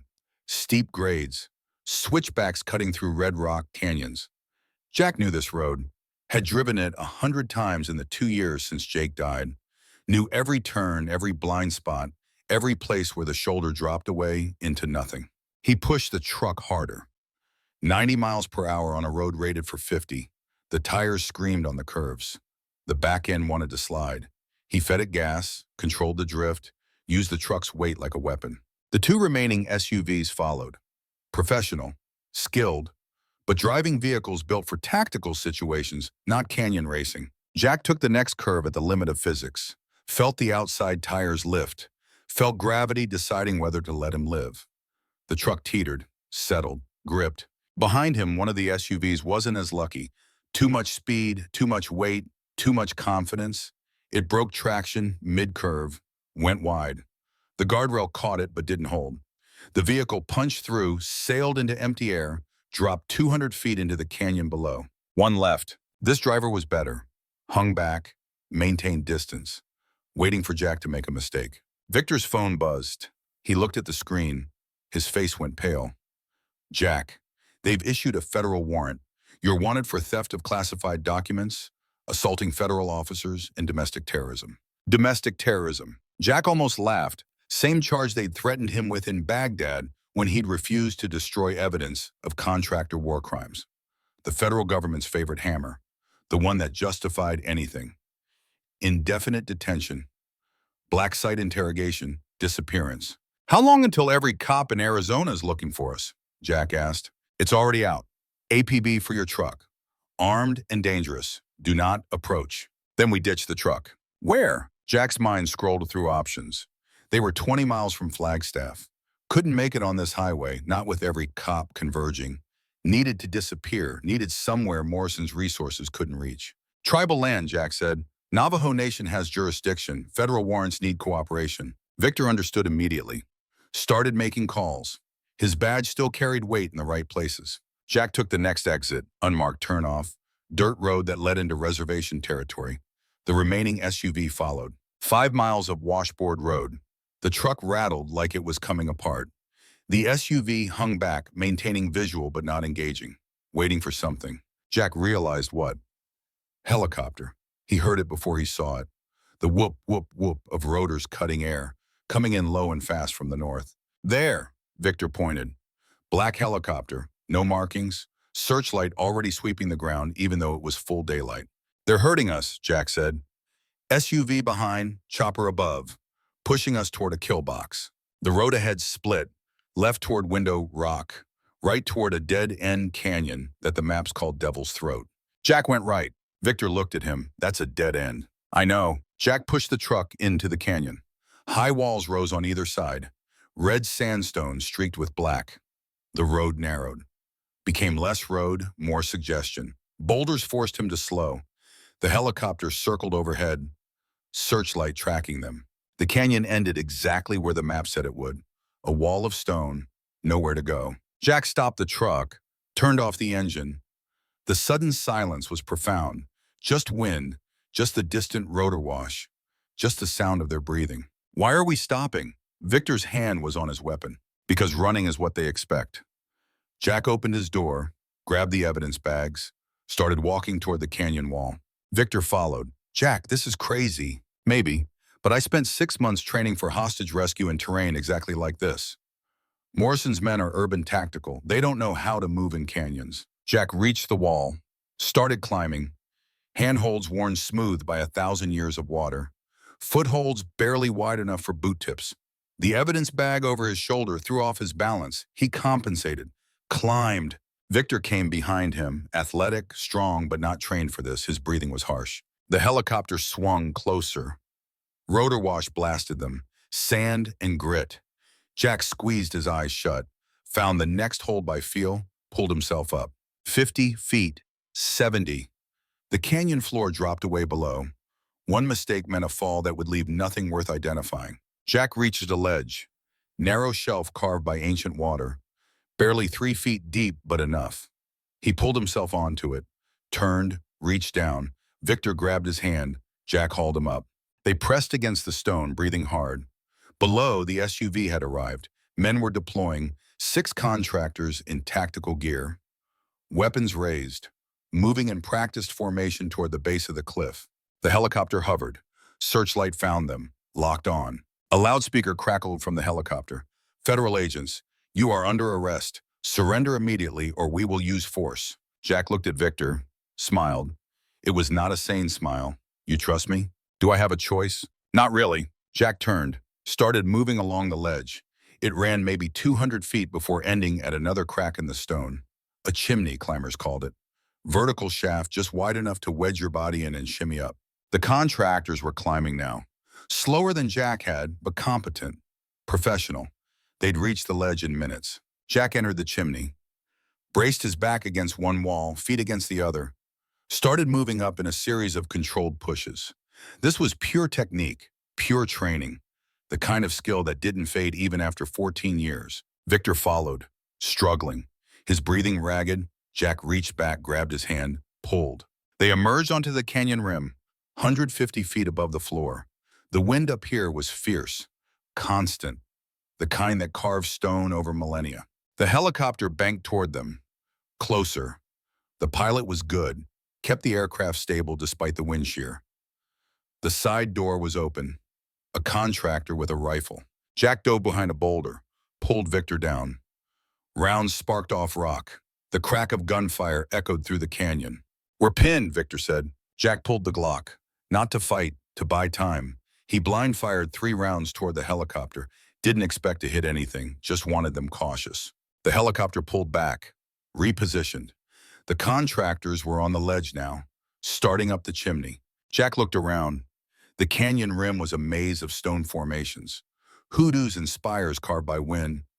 Natural cover, but no escape. They were still 10 miles from anywhere. Then he saw it.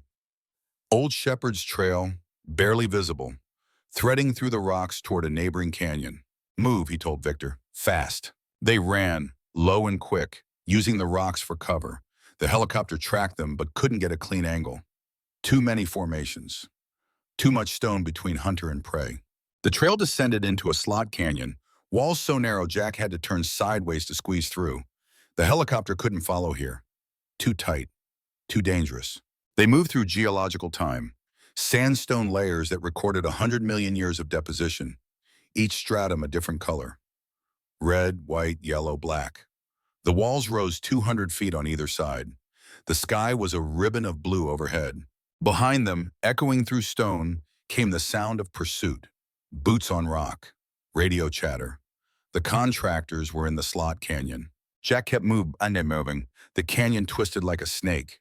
Every turn revealed another corridor of stone. Some wide enough to run, some requiring them to crawl. Then the canyon opened. Sudden. Unexpected, into a hidden valley maybe half a mile across. Green with cottonwoods and scrub grass, a spring somewhere feeding life into this pocket of desert. And in the center, camouflaged under netting and brush, sat a structure that made Jack's heart stop. A building. Adobe. Old but maintained. Solar panels on the roof. Satellite dish. This wasn't abandoned. Someone lived here. The door opened. An old woman emerged. Maybe 70, long gray hair, turquoise jewelry, eyes that had seen too much and given up on being surprised. You're late, she said to Victor. I expected you an hour ago. Victor blinked. Grandmother So? The woman smiled.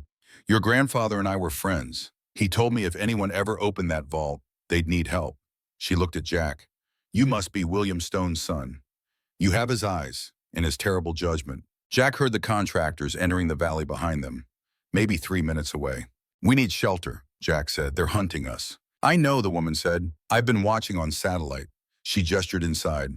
Bring the evidence, quickly. They ran for the building. The old woman was already moving with surprising speed. Inside, the structure was larger than it appeared. Multiple rooms, computer equipment that looked government-grade, radio systems, weapons locker. Jack stared. Who are you? Margaret So, former NSA analyst, retired 1995. I've been documenting federal crimes on tribal lands for 30 years. She pulled up a monitor showing thermal imaging of the valley. The contractors were visible as red shapes moving through the canyon entrance. She tapped, keys. Moment later, a sound system activated. Speakers hidden throughout the valley played a recording. Helicopter rotors, radio chatter, vehicle engines, all of it synthetic, all of it designed to confuse thermal and audio tracking. The contractors on the monitor scattered, confused, looking for threats that didn't exist. "That'll buy us 20 minutes, Margaret said. "Show me what you have." Jack opened the evidence bags, spread the documents on her table, photographs, ledgers, letters, medical records. Margaret's hands trembled as she picked up the first photograph. Site 7B. She'd been there. She whispered, "My students. I taught at the school. 23 children in my class. After the relocation, I saw 3 of them again. 20 died of cancers before they turned 30. She looked up. Her eyes were wet, but her voice was steel. "How much of this can you prove?" "All of it," Victor said. "Names, dates, locations, government signatures, radiation exposure data, medical records showing informed consent was never obtained." Margaret sat down heavily. 30 years. 30 years I've been trying to prove this. Every document I found got classified. Every witness recanted. Every investigation shut down. And you walk in here with the smoking gun. "We need to get this public," Jack said. "Fast, before they can bury it again." Margaret was already typing. "I have contacts, journalists who can't be bought, lawyers with nothing to lose, congressional staffers who remember what oversight means." She looked up. "But once we release this, there's no taking it back. People will die. Careers will end. The government will come down on everyone involved like the hammer of God." "Good," Jack said. "Let them come." Margaret studied him. Then she smiled. Fierce, predatory. "You're exactly like your father. Stubborn, righteous, willing to burn the world for the truth." She turned back to her computer. "Give me 2 hours. I'll make this untouchable." "We don't have 2 hours," Victor said. "Morrison's men are outside. More are coming." "Then we hold them off," Margaret said. She walked to the weapons locker, opened it. Inside were rifles, ammunition, tactical gear. Not civilian equipment, military grade. She pulled out 2 rifles, handed one to Victor. "I didn't spend 30 years planning for this just to surrender when the moment arrived." Jack checked the rifle, M4 carbine. Well-maintained. Full magazine. This old woman was prepared for war. The radio crackled. Morrison's voice. "Mr. Stone, Miss So, I know you're in there. This valley is surrounded. You have nowhere to go. Surrender the documents and you'll live. Refuse and my men will extract them from your bodies." Margaret keyed the radio. "Mr. Morrison, this is Margaret So. I taught history for 40 years. Documented crimes for 30. You think I'm afraid of men like you? I've seen 100 Morrisons. You all make the same mistake. You think power protects you. But history doesn't care about power. It cares about truth." Morrison's laugh was cold. "History is written by winners, and I'm holding all the cards." "Really?" Margaret's fingers flew across the keyboard. "Because I just uploaded every document in this room to 17 different servers, sent encrypted copies to 43 journalists, filed formal complaints with the United Nations Human Rights Council, and released enough evidence to social media to start trending in the next 10 minutes. She looked at Jack and Victor, nodded. The radio was silent. Then Morrison's voice came back. Different, harder. "You've made a terrible mistake." "No," Margaret said, "you made the mistake. 43 years ago, when you thought you could bury the truth, we're just the gravediggers." The first shots hit the building moments later. Rifle fire. Precise. Professional. The contractors were engaging from multiple positions. Jack moved to the window, saw muzzle flashes from the tree line, counted positions. 6 shooters, maybe more in reserve. He returned fire. 3-round burst. Controlled. Economical. FBI training plus 14 years of bitter experience. One of the muzzle flashes went dark. Victor took the opposite window. His shots were less practiced but effective. Tribal police didn't do much urban combat, but they understood fundamentals. Margaret was at her computer, typing between the gunfire, uploading, encrypting, sending. Her face was illuminated by the screen glow, fierce with concentration. Jack's phone buzzed. "Grace Stormcloud," he answered on speaker. "Jack, I'm getting files. Hundreds of them. What the hell did you find?" "Everything," Jack said. 40 years of documentation, government crimes on a scale that makes Tuskegee look like a practice run. "I'm calling CNN," Grace said. "NBC, The Times. This is going to explode." "Make it loud," Jack told her. "Make it so loud they can't silence it." The gunfire intensified. Rounds punched through the adobe walls. Jack ducked as a burst shredded the window frame above his head. Splinters rained down. Victor reloaded. "We can't hold this position forever." Don't need forever, Margaret said. Just need 30 more minutes. Uploads are 90% complete. The helicopter returned. Jack heard it before he saw it. The same black bird from the canyon. It circled the valley, searchlight, sweeping. Then it banked, lined up. The door gunner opened fire. Rounds tore through the roof, punched holes the size of fists. Daylight streamed through in dusty beams. Jack rolled away from the window, came up firing. His rounds sparked off the helicopter's fuselage but didn't penetrate. The bird pulled away, circled, came back for another pass. Jack looked at Margaret. You have anything that can bring down a helicopter? Margaret pulled a tarp off something in the corner. Underneath was a Stinger missile launcher. Vietnam era, lovingly maintained. You're full of surprises, Jack said. I was NSA for 20 years. When I retired, I took precautions. She hefted the launcher, positioned it by the door. The helicopter made its approach, low and aggressive. The pilot was confident, too confident. Margaret stepped outside, shouldered the launcher, tracked the target. The helicopter was 200 yards out, closing fast. She fired. The missile leaped from the tube with a sound like tearing metal, screamed across the valley on a tail of white smoke. The helicopter's pilot saw it, tried to evade. Too late, too close. The missile hit the tail rotor, detonated. The helicopter spun violently. The pilot fought for control, lost. The bird came down hard in the cottonwoods, metal screaming, rotors disintegrating, a fireball that rolled black smoke into the desert sky. Margaret walked back inside, set down the empty launcher. That's for my students. The contractor's fire became frantic, undisciplined. They just watched their air support burn, watched an old woman with a museum-piece weapon take down a modern military helicopter. The psychological impact was devastating. Jack saw the moment they broke, the shift from professional assault to panicked retreat. The contractors pulled back, regrouped at the canyon entrance, held position but didn't advance. Morrison's voice on the radio, bitter, furious, this isn't over. Margaret keyed the mic. Yes, it is. You just don't know it yet. The uploads completed. Margaret hit enter with a theatrical flourish. Every file, every photograph, every document, released to the world simultaneously. Uploaded to WikiLeaks, sent to journalists, filed with congressional committees, posted on social media platforms. She turned her monitor so Jack could see. The evidence was already trending. Hashtag Ashford Protocol. Hashtag Site 7B. Hashtag Project Sundial. The internet was doing what it did best, amplifying, spreading, making something unstoppable.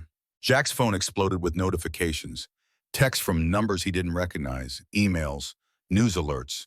The story was breaking everywhere at once. CNN breaking news, FBI whistleblower exposes decades of government crimes on tribal lands. NBC documents reveal systematic testing programs on native populations 1965 to 1973. The New York Times, former agent releases classified materials detailing human rights abuses. Margaret pulled up a video feed. CNN was already broadcasting. An anchor, serious-faced, holding documents. Jack recognized them. The letters with Senator Kellerman's signature, the Site 7B photographs. This is seismic, the anchor said. If these documents are authentic, and preliminary analysis suggests they are, this represents one of the largest domestic human rights violations in American history. They cut to an interview, Grace Stormcloud. She was professional, articulate, devastating. She held up a photograph. This shows federal contractors forcibly relocating Native families from their ancestral lands. The date is June 1969. The location is Black Rock, Arizona. 37 families were removed. None were compensated. None were allowed to return. 23 are confirmed dead from radiation-related cancers. The anchor asked about verification. Grace didn't hesitate. We have medical records, death certificates, internal government memos discussing acceptable mortality rates. This isn't conspiracy theory. This is documented fact. Victor's phone rang, his chief. The conversation was brief. When he hung up, his face was unreadable. I'm suspended, he said, pending investigation. They're saying I stole evidence? Assaulted federal officers. Jack put a hand on his shoulder. Worth it? Victor looked at the monitor, at the news coverage, at the evidence spreading across the internet like wildfire, at the truth that couldn't be contained anymore. Yeah, it's worth it. Outside, the contractors were pulling back completely, loading into vehicles. The helicopter wreckage still burned, black smoke rising like a funeral pyre. Morrison's voice on the radio one last time.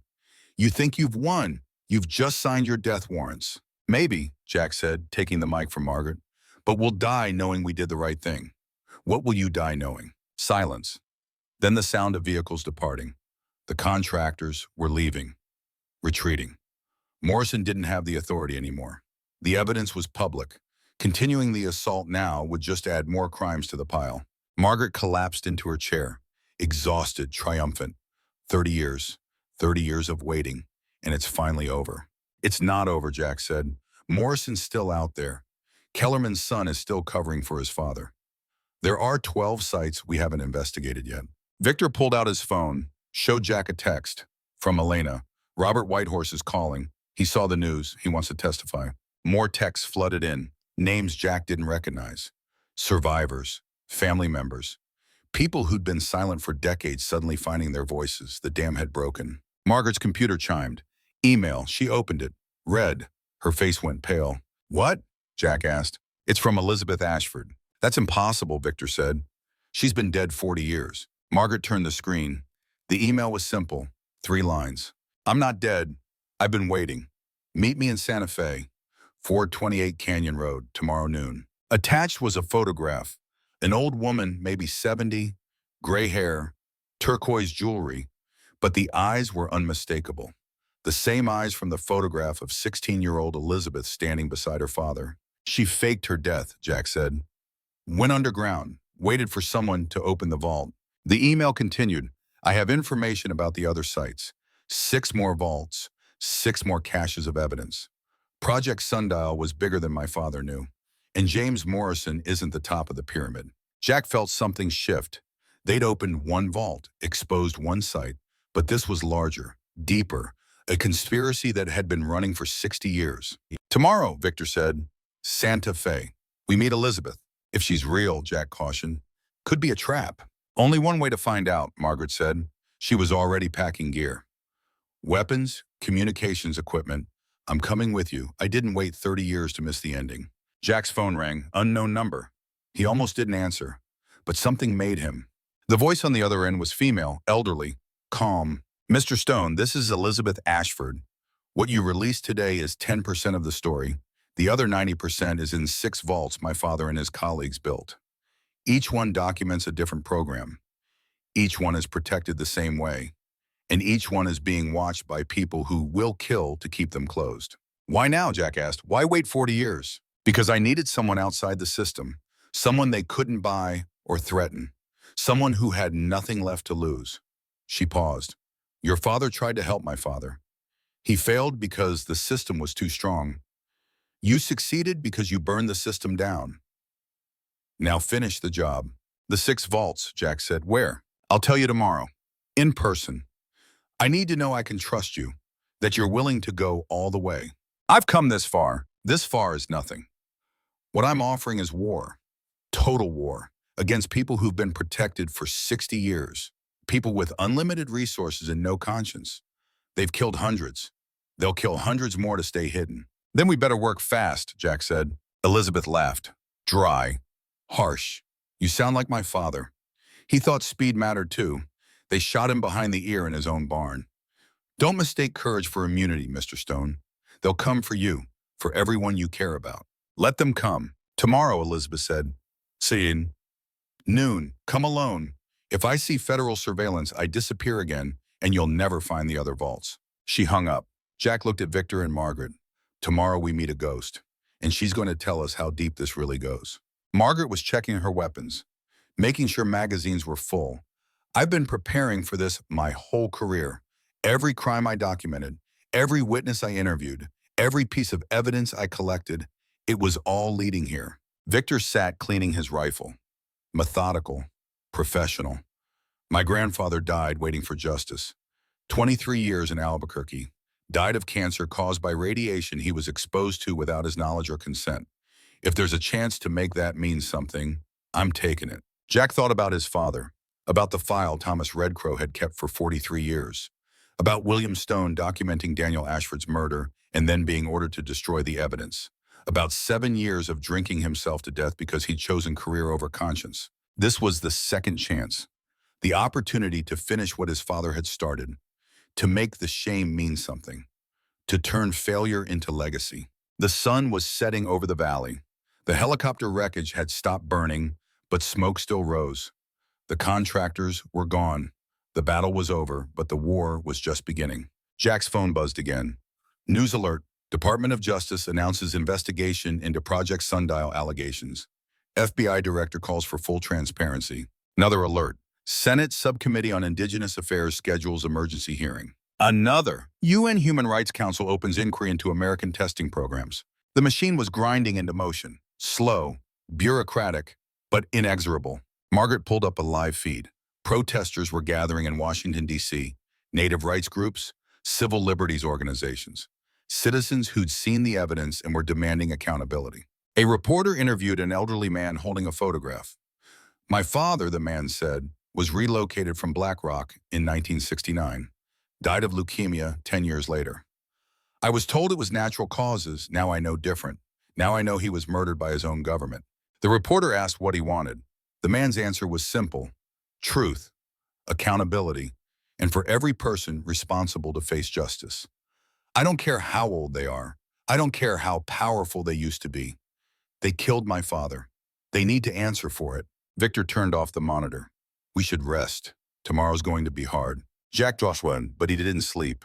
He sat by the window watching the desert turn purple, then black, listening to the wind, thinking about choices and consequences and the way history turned on the actions of people who refused to stay quiet. Sometime after midnight, Margaret brought him coffee. You know they're going to come for you. Morrison, Kellerman, whoever else is involved, you've humiliated them, exposed them, destroyed their careers. They'll want revenge. Jack sipped the coffee. Bitter, strong, perfect. I'm counting on it. Why? Because angry people make mistakes. And I need them to make mistakes, need them to expose themselves, need them to lead me to whoever's at the top of this. Margaret smiled. Your father would be proud and terrified. He was always terrified, Jack said. That's why he drank. He knew the truth and couldn't speak it, had to bury it and live with the shame. At least I get to burn it all down. At least my failure will be loud. It won't be failure, Margaret said. What you did today changed everything. 200 families have validation now. Proof, recognition. That's not nothing. It's not enough. It never is, but it's more than we had yesterday. She left him alone with his coffee and his thoughts. Outside, the stars wheeled overhead. The same stars that had looked down on Site 7B in 1960, on Daniel Ashford building his vault in 1971, on Elizabeth faking her death in 1980, on William Stone destroying evidence and drinking himself toward cirrhosis. History wasn't made by perfect people. It was made by broken ones who kept moving forward despite the fractures. Jack finished his coffee, checked his Glock, made sure the evidence bags were secure. Tomorrow they'd meet Elizabeth, learn about the 6 vaults, discover how much deeper the conspiracy ran. And somewhere out there, Morrison was planning, regrouping, marshaling resources for the next assault. Good. Jack Stone had spent 14 years running from his failures, running from Baghdad, running from his marriage, running from his father's ghost. He was done running. Now he was hunting. And the people who'd thought themselves untouchable for 60 years were about to learn what happened when you cornered a man with nothing left to lose and everything to prove. The sun would rise in 6 hours. By noon tomorrow, he'd know the full scope of Project Sundial. By nightfall, the war would begin in earnest. Jack smiled in the darkness, checked his rifle one more time, and waited for dawn. The drive to Santa Fe took 4 hours through landscape that looked like God had started sculpting and then gotten distracted. Jack kept the speedometer at exactly the limit. No reason to attract attention. The evidence was already public. The story was already breaking. But Morrison still had resources, and desperate men made dangerous choices. Victor rode shotgun, monitoring news feeds on his phone. Margaret sat him back, her rifle across her lap like a sleeping child. None of them had slept more than 2 hours. Adrenaline and coffee were doing the heavy lifting now. CNN was running the story on loop. Photographs from Site 7B, interviews with survivors. Legal experts discussing criminal liability. A retired senator calling for investigations. The machine was grinding into motion, slow but inexorable. Victor scrolled through his messages. More survivors coming forward. Families who'd been silent for decades, suddenly finding their voices. The dam hadn't just broken, it had exploded. How many now, Jack asked. 47 confirmed contacts, Victor said. People with direct knowledge of relocations, testing programs, mysterious illnesses. Grace is coordinating with legal aid organizations. They're talking about a class action lawsuit. Good. Jack's eyes stayed on the road, but his mind was calculating. 47 witnesses meant 47 potential targets. Morrison would know that, would be prioritizing. Deciding who to threaten, who to discredit, who to silence permanently. Margaret leaned forward. I've been thinking about Elizabeth. Why wait 40 years? Why not come forward after her father died? Maybe she tried, Jack said. Maybe she got the same treatment as your students and Robert Whitehorse's mother. Doors closing, people getting transferred, investigations shut down. Or maybe she was waiting for the right moment, Victor added, for enough time to pass that the people responsible thought they'd won, thought they were safe. Jack's phone buzzed, text from an unknown number, just coordinates and a time. He checked the map. The coordinates matched 428 Canyon Road. The time was 11:45, 15 minutes before their scheduled meeting. She wants us early, Jack said, checking if we're being followed. Smart, Margaret said. If she stayed hidden 40 years, she knows how to be careful. They reached in Santa Fe with 30 minutes to spare. Adobe buildings the color of desert sand. Art galleries and tourist shops selling turquoise and silver. Wealthy retirees walking dogs that cost more than Jack's truck. A different world from Red Mesa. Jack drove past 428 Canyon Road without slowing. Small house, traditional style, surrounded by a wall that was decorative but could provide cover if needed. No visible surveillance, no vehicles that screamed federal. He circled the block twice, parked 3 streets away. They approached on foot, spread out, watching angles. The gate was unlocked. The courtyard inside was simple. Flagstone, a fountain that had been dry for years, potted plants struggling in the altitude and aridity. The front door opened before they reached it.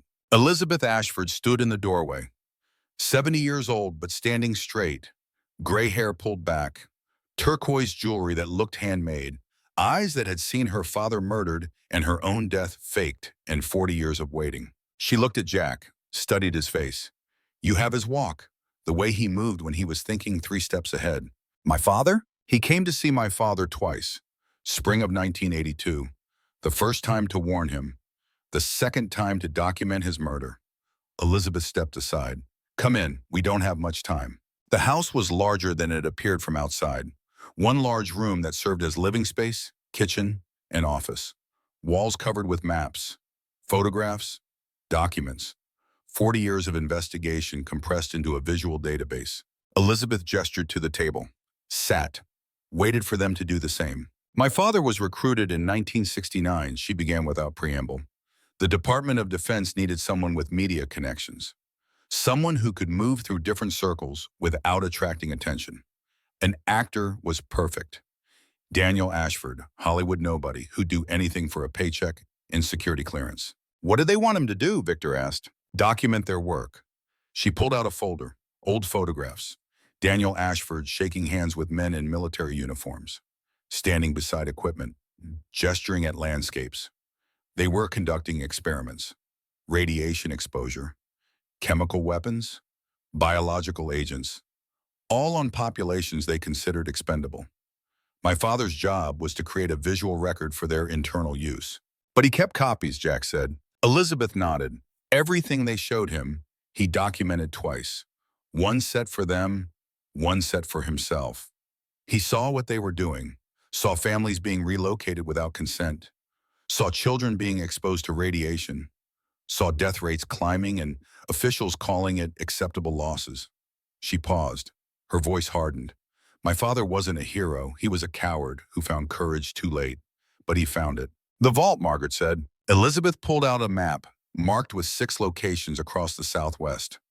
My father wasn't alone. He met 5 others who were documenting the same programs. A geologist who'd been hired to survey sites. A doctor who'd been treating unexplained illnesses. A photographer embedded with military units. A teacher who saw her students dying. A community leader who watched his people disappear. Together, they built a network. 6 vaults, each one containing documentation of different programs, each one designed to survive even if the others were found and destroyed. Redundancy through distribution. Jack studied the map. The locations formed a rough circle: Farmington, Moab, Taos, Flagstaff, Durango, and Black Rock at the center. Site 7B was Black Rock, Jack said. Your father's vault? Elizabeth nodded. The others are still sealed, still waiting. Each one has evidence of programs that went beyond what my father documented. Larger scope, more victims, higher level authorization. How high? Victor asked. Elizabeth pulled out a photograph. Black and white, 8 men in suits standing in front of a government building. The photo was labeled, but Jack didn't need to read the caption to recognize some of the faces. A senator, an assistant director of the FBI, a general, a CEO of what would become a major defense contractor. Vice President, Elizabeth said quietly. This photo was taken in 1968.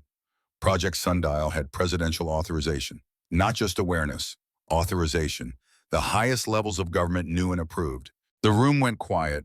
Jack felt something cold settle in his chest. This wasn't rogue operators. This wasn't a few bad actors. This was institutional, systemic, protected from the top. Morrison, Jack said, where does he fit? Elizabeth pulled out another photograph. Younger man, maybe 35, in FBI uniform, standing beside the assistant director. James Morrison was the implementation officer. He coordinated between agencies, made sure evidence disappeared, made sure witnesses recanted, made sure investigations went nowhere. She looked at Jack. Including your father's investigation of my father's murder. Jack's hands clenched. Tell me, your father documented everything, proved it was murder, submitted his report to Assistant Director Morrison. Morrison ordered him to destroy the evidence. Your father refused. Morrison threatened him, said if he didn't comply, you would have an accident. You were 16, a junior in high school. Morrison showed your father photographs of you, of your house, of your daily route to school. Jack couldn't breathe. His father had chosen, had destroyed evidence to protect his son, had carried that shame for 7 years until cirrhosis gave him an escape. Morrison made the same threat to me, Elizabeth continued. After my father died, I wanted to go public.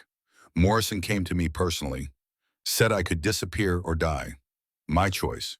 Showed me crime scene photos of what happened to people who didn't cooperate. She pulled out a photograph. Made me look at what they'd do to me. Jack forced himself to look at the photo. Young woman, beaten, dumped in a ravine. Elizabeth's age, Elizabeth's hair color. The message was clear. So, I disappeared, Elizabeth said. Faked my death, became Maria Sandoval. Pottery artist, quiet life. Waited for the world to change enough that the truth could survive. 40 years, Margaret said. 40 years of waiting. 40 years of preparation. Elizabeth gestured to the walls. Every document here is verified, every source cross-referenced, every claim supported by multiple witnesses. I didn't wait 40 years doing nothing. I built a case that can't be dismissed or buried. The 6 vaults, Jack said. Can we open them? Elizabeth pulled out 6 keys, identical brass, each labeled with a location. Yes, but understand what you're starting. The evidence in those vaults documents programs that killed over 1,000 people.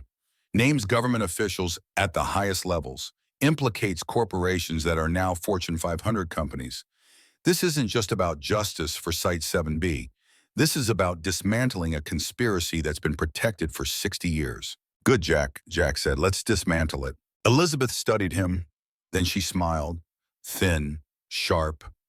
You really are his son. She slid the keys across the table. Each vault has a combination lock. The combinations are personal to the people who built them. I'll give you the information you need. But Jack, her voice hardened, Morrison knows you're here. He's been tracking you since you left the canyon. How? Your truck. Government GPS tracker. They've been following you since the auction. Jack's mind raced. The auction. The white shirt man who'd photographed him. The SUV on the ridge the first day. They'd been tracking him from the beginning. We need to move, Victor said. Now. Elizabeth was already packing. Laptop, hard drives, documents. I have a safe house in Taos. We can coordinate from there. Jack's phone buzzed. Grace Stormcloud. He answered on speaker. Jack, congressional hearing is scheduled. 3 days from now, Senate Subcommittee on Indigenous Affairs. They want you to testify. Can't, Jack said. We're in the middle of something. This is important. National coverage. Your testimony could force criminal investigations. We're opening 5 more vaults, Jack said. Each one has evidence that makes Site 7B look like a warm-up. Tell the committee to wait. Grace was quiet for a moment. How bad is it? Presidential authorization bad. Fortune 500 corporations bad. 1,000+ victims bad. Grace swore. Rare for her, I'll tell them. But Jack, the longer you wait, the more time Morrison has to prepare a defense. Let him prepare, Jack said. I want him confident. Confident people make mistakes. He hung up, looked at Elizabeth. Tao's safe house. How secure? Former NSA surveillance facility. Elizabeth's smile was predatory. Decommissioned in 1995. I purchased it through a shell company. Completely off-grid, solar power, satellite internet, weapon cache. If Morrison wants to come for us there, he's welcome to try. The drive to Taos took 2 hours. They split into 2 vehicles, Victor and Margaret in one, Jack and Elizabeth in the other. Staggered departure times, different routes, basic counter-surveillance. Jack drove while Elizabeth navigated. The roads climbed into high country, pine forests, altitude that made his ears pop. Sky so blue it hurt to look at. Tell me about my father, Jack said. The real story, not the official version. Elizabeth was quiet for a long time. When she spoke, her voice was soft. He came to our ranch in March 1982, met with my father in the barn. I was home from college for spring break. I listened from the loft. Your father was furious, said my father was going to get himself killed, said he had a son to think about, a family, said throwing his life away wouldn't change anything. What did my father say? That some things were worth dying for, that history would judge them, that silence was complicity. Elizabeth looked out the window. Your father left angry, but he came back 3 weeks later, after my dad was murdered. He spent a full day documenting everything, took hundreds of photographs, wrote a detailed report, then Morrison ordered him to destroy it all. But he didn't, Jack said. Thomas Red Crow kept a copy. Your father gave copies to 3 people. Thomas was one, I was another. The third was a journalist who died in a car accident 6 months later. Elizabeth turned to look at Jack. Your father spent the rest of his life protecting you. He destroyed his career, his marriage, his sobriety, all to keep you safe from Morrison. That's not shame. That's love. Jack's throat was too tight to speak. He drove in silence, processing. His father hadn't been weak, hadn't been a coward, had made an impossible choice and carried the weight of it until it killed him. The safe house appeared suddenly. Concrete bunker built into the side of a mountain, camouflaged with vegetation. Solar panels hidden in the trees. This wasn't a house. This was a fortress. Elizabeth parked, entered a code on a keypad hidden behind a fake electrical box. The door opened with a hydraulic hiss. Inside was a command center.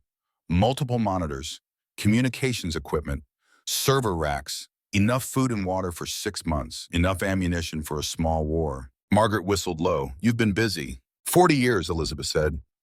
You learned to prepare for every contingency. Victor was setting up his laptop, connecting to the satellite internet. I'm pulling property records for the other vault locations. If we're going to open them, we need to know who owns the land now. Jack studied the map on the wall. 6 locations, 6 vaults, 6 caches of evidence that together would expose the full scope of Project Sundial. We split into teams, Jack said. Victor and I take Farmington. Margaret takes Moab. Elizabeth coordinates from here and handles Taos. Why split up? Margaret asked. Because Morrison's resources are finite.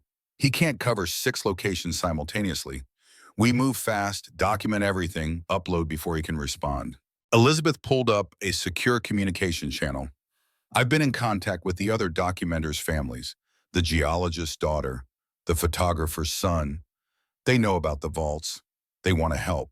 How many can we trust? Jack asked. Elizabeth's fingers flew across the keyboard. Faces appeared on the monitors. 12 people, scattered across 4 states. All descendants of the original documenters, all waiting for this moment. We're not alone, Elizabeth said. We never were. We were just waiting for someone to fire the first shot. Jack looked at the faces on the screens. Strangers united by inherited trauma. Children of people who documented atrocities and paid the price. This was larger than him, larger than his father. This was a movement that had been building for 60 years. His phone rang. Unknown number. He answered. The voice was familiar, cold, modulated. Mr. Stone, you're making this very difficult. Morrison, you've released classified information, turned public opinion against us, forced congressional hearings. Congratulations. You've won the PR battle, but you're about to lose the war. We'll see. I have a new offer. Morrison's voice stayed calm, professional. $200 million. Split among everyone involved. You, Victor, Margaret, Elizabeth. Everyone walks away wealthy. No prosecution, no retaliation. Clean slate. 200 million. Jack almost laughed. You must be terrified. I'm being pragmatic. You want justice?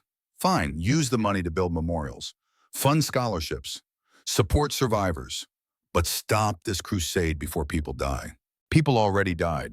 Thousands of them, because of programs you protected. I was following orders. So were the Nazis. Silence on the line. Then Morrison's voice came back. Different. Harder. You have 24 hours. After that, anyone associated with this investigation becomes a target. Legal, illegal, I don't care anymore. You've pushed me into a corner. I'm pushing back. Looking forward to it. Jack hung up. Elizabeth had been listening. He's serious. 24 hours. He'll come with everything he has. Good, Jack said. Let him come. We'll be ready. Victor looked up from his laptop. I've got locations verified. Farmington Vault is on private ranch land. Current owner died 6 months ago. Property in probate. No one's watching it. Perfect. Jack turned to Margaret. Moab? National Park Service land. Technically federal, but remote. Ranger station is 40 miles away. Even better. Jack pulled out the map. We move tonight. Hit all 6 vaults simultaneously. Upload everything before Morrison can respond. By the time he knows what we're doing, it'll be too late. That's ambitious, Elizabeth said, but possible. The families are ready. They've been practicing the combinations. They know the procedures. Jack's phone buzzed. Text from Grace. Congressional hearing moved up. Tomorrow, 2 p.m., national broadcast. They want you there. He showed the text to the others. You should go, Victor said. Testify. Put Morrison on record. Not yet. Jack's mind was working. We open the vaults first, get all the evidence. Then I testify with the full scope documented. Make it impossible for them to claim it's isolated incidents. Elizabeth nodded. Smart. The more evidence we release, the harder it is to dismiss. They spent the next 6 hours coordinating. Conference calls with the families. Encrypted messages with detailed instructions. Each vault location was assigned a team. Each team had specific documentation protocols. Everything would be uploaded to redundant servers the moment vaults opened. Margaret cleaned weapons, checked ammunition, prepared for the possibility that Morrison would send contractors to stop them. Jack sat alone for a moment, pulled out the photograph Thomas Redcrow had given him. His father in FBI uniform, standing straight, eyes clear, before Baghdad, before the choice, before the shame and the drinking and the slow death. I'm finishing it, Dad, Jack said quietly. What you started, what you couldn't complete. Elizabeth appeared beside him. He would be proud. Your father, he tried to do the right thing in a system designed to prevent it. You're doing the right thing by burning the system down. At midnight, they began. 6 teams, 6 locations, simultaneous operations across 4 states. Victor and Jack drove to Farmington. The ranch was empty, abandoned after the owner's death. The house was smaller than Ashford's, but built the same way. Adobe, reinforced foundation, hidden trapdoor in the living room. They descended into darkness. Found the vault. Mosler Class 5, identical to the one at Ashford Ranch. Jack tried the combination Elizabeth had provided, the geologist's daughter's birthday plus his employee ID number. The mechanism clicked. The door opened. Inside were boxes of core samples, geological surveys, radiation readings, all documenting contamination levels that exceeded federal safety standards by orders of magnitude. Government memos acknowledging the contamination and authorizing continued operations anyway. Victor photographed everything. Jack uploaded to secure servers. Within 30 minutes, they had complete documentation. His phone buzzed. Text from Margaret. Moab vault open. Evidence secured. Uploading now. Another text from one of the families. Durango vault open. Holy God, you need to see this. Another Flagstaff vault open. Medical records showing systematic poisoning. Another Taos vault open. Elizabeth says this is worse than we thought. Jack called Elizabeth. What did you find? Her voice was shaken. Expanded timeline. The programs didn't end in 1973. They continued until 1989. Different names, same operations. 3 times the victims we estimated. How many total? Elizabeth's voice broke. Conservative estimate, 3,000 people. Exposed, relocated, experimented on. All without consent, all documented, all authorized at the highest levels. 3,000. Jack felt the number like a physical weight. 3,000 lives. 3,000 families. 60 years of systematic abuse. Upload everything, he told Elizabeth, all of it. Every document, every photograph, every name. We're burning it all down tonight. By 3 a.m., all 6 vaults were documented. The evidence was uploaded to 17 different servers. Encrypted copies sent to 43 journalists. Filed with international human rights organizations. Posted to WikiLeaks, The Intercept, and a dozen other leak sites. The internet exploded. Hashtags trending worldwide. News organizations scrambling to verify. Legal experts calling it the largest domestic conspiracy in American history. Jack's phone rang. Grace Stormcloud, her voice was barely controlled. Jack, what did you just release? Everything. The full scope. 60 years. 3,000 victims. Presidential authorization. CNN is going wall-to-wall coverage. NBC is preempting regular programming. The Guardian is calling it America's Tuskegee times 10. Grace paused. The congressional hearing tomorrow. They're expecting you. I'll be there. Morrison will be there too. He's been called to testify, along with 3 former cabinet secretaries and 2 current senators. Good. Let's have it all out in public. Jack, Grace's voice softened, be careful. You've just declared war on the most powerful people in the country. They will fight back with everything they have. Let them. He hung up, looked at Victor and Margaret and Elizabeth. They were exhausted, triumphant. The culmination of lifetimes of waiting and working and refusing to forget. Tomorrow we testify, Jack said. We put it all on record. Every name, every crime, every victim. We make sure history remembers. And Morrison, Victor asked? Jack's smile was cold. Morrison gets to watch his legacy burn. Then he gets to spend the rest of his life in prison. They slept a few hours, not enough, but more than Jack had managed in weeks. His dreams were quieter now. His father's face less accusing, more understanding, the weight of inherited shame lifting. At 7 a.m. they began the drive to Washington, D.C. 3 vehicles, staggered departure. They chartered a plane from Albuquerque. Private, paid for by an anonymous donor who turned out to be a tech billionaire who'd lost family to government testing programs. The flight took 4 hours. Jack spent it reviewing his testimony. The facts, the evidence, the names of every person responsible. Margaret sat across from him. You ready for this? No, Jack said honestly, but I'm doing it anyway. That's the definition of courage. Or stupidity. Sometimes they're the same thing. They landed at Reagan National at 2 p.m. Cars waited. Security provided by tribal police from 6 different nations. Victor had called in every favor he had. The drive to Capitol Hill took 20 minutes through traffic that parted for the motorcade. Jack watched the monuments slide past. Jefferson, Lincoln, Washington, men who'd built a country on ideals they'd then betrayed through slavery and genocide. The irony wasn't lost on him. The Senate hearing room was packed. Cameras, reporters, protesters outside holding signs. Justice for Site 7B. Remember the 3,000. Expose Project Sundial. Jack walked in, saw Morrison sitting at the witness table. 70 years old, but still radiating authority. Still convinced he could talk his way out. Their eyes met. Morrison's expression was pure hatred. Jack smiled. The chairman gavelled the hearing to order. Cameras went live. C-SPAN, CNN, every major network. Mr. Stone, the chairman said, you've made serious allegations. Allegations that, if true, represent one of the darkest chapters in American history. Tell us what you found. Jack leaned into the microphone, began to speak, told them about the auction, the vault, the evidence, the 6 other vaults, the 3,000 victims, the 60 years of cover-up. He named names, read from documents, showed photographs that made senators gasp. He looked directly at Morrison. This man, James Morrison, former FBI assistant director, current CEO of Halcyon Security, personally ordered the destruction of evidence, personally threatened witnesses, personally protected the people responsible for crimes against humanity. Morrison leaned forward. His voice was calm, ice cold. Mr. Stone is a disgraced federal agent with an axe to grind.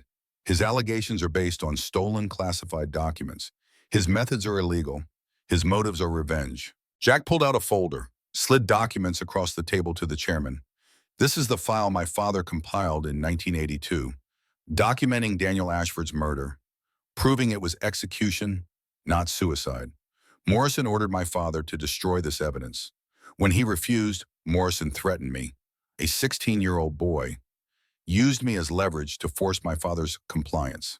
The chairman examined the documents. His face went pale. This is authenticated by 3 independent forensic examiners, all of whom will testify. Morrison's composure cracked. That's classified material. Chain of custody is broken. It's inadmissible. This isn't a court, the chairman said quietly. This is a congressional hearing. We'll admit whatever we deem relevant. He looked at Jack. Continue. Jack spent 4 hours testifying, named every person involved, showed every piece of evidence, made it impossible to dismiss or ignore. When he finished, the chairman looked at Morrison. Do you wish to respond? Morrison stood, straightened his suit, looked directly into the cameras. Everything I did was authorized, classified, in service of national security.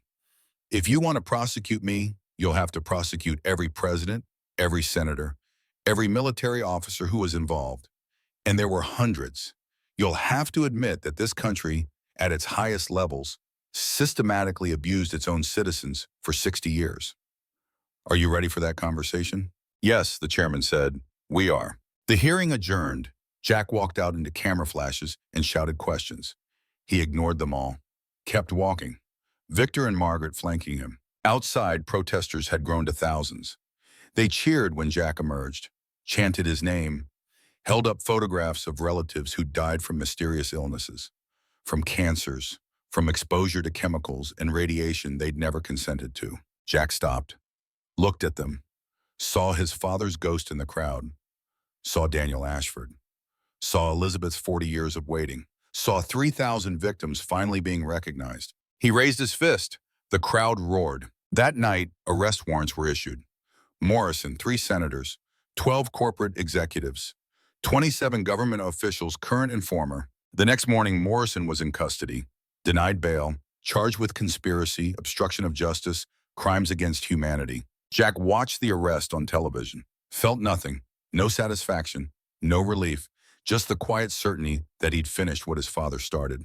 Elizabeth called. Her voice was peaceful. Thank you for my father, for all of them. Victor texted.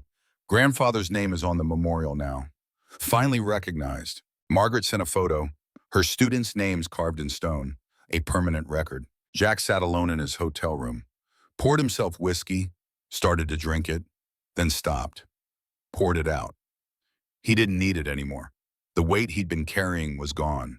Not forgotten. Just transformed into something useful. Legacy instead of shame. His phone rang. Unknown number. He almost didn't answer, but something made him. The voice was young, female, uncertain. Dad, his daughter, who hadn't spoken to him in 10 years. I saw you on television, she said. Saw what you did. I thought you should know. I'm proud of you. Jack couldn't speak. Tears came too fast. I'm proud of you too, he finally managed. They talked for an hour about the past, about the silence, about the possibility of future. When he hung up, Jack walked to the window, looked out at Washington, D.C., at the monuments to imperfect men, at the country still struggling with its original sins. Tomorrow there would be more hearings, more investigations, more revelations. The work wasn't done, would never be fully done, but it had started. Truth had surfaced. Justice was in motion. Jack thought about his father, about carrying shame to the grave, about the cost of silence and the price of speaking. History wasn't made by perfect people. It was made by broken ones who kept moving forward, who refused to stay quiet, who chose truth even when it cost everything. Jack Stone had paid the cost, and he'd do it again, because some things were worth dying for. But more importantly, some things were worth living for. And the truth was both. 6 months after the congressional hearing, Jack Stone stood at the entrance to the Ashford Truth and Reconciliation Center. The high desert sun beat down on red rock and adobe. the same son that had witnessed 60 years of secrets. But the building before him was new. Rising from the foundation where Daniel Ashford's ranch house had stood, it represented something the desert hadn't seen in generations. Hope built from ruins. The opening ceremony drew 3,000 people, survivors and their families, tribal leaders from 17 nations, journalists who'd broken the story wider, congressional representatives who'd voted for the compensation fund, and standing near the back, trying to be invisible, Victor Navarro in his reinstated tribal police uniform. Jack caught his eye. Victor nodded. Some things didn't need words. The memorial wall stretched 40 feet long, copper plates etched with names. Not 200, not even the 3,000 they'd initially counted. The final tally, after 6 months of investigation and testimony, was 4,217 confirmed victims. 4,000 stories of families relocated, children exposed to radiation, communities poisoned by chemical weapons testing, lives destroyed by programs their own government had authorized and then buried. Margaret So walked the length of the wall, fingers trailing over names. She stopped at one section, 23 names clustered together, her students from the school at Black Rock, all dead before 40, all from cancers that didn't run in families, all from exposure to materials they'd been told were harmless. She placed flowers at the base of the wall, white roses, one for each name. Her hands trembled, but her voice was steady when she spoke to the gathering crowd. These children trusted us, trusted their government, trusted the men in white coats who said the tests were safe.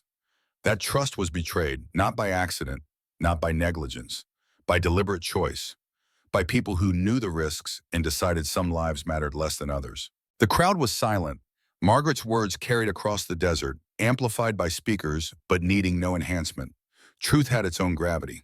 Today we remember them, not as victims, as people, as children who loved and laughed and dreamed, as families who built communities and raised children and honored traditions that stretched back thousands of years. They didn't die for science. They were murdered for convenience, and we will never forget.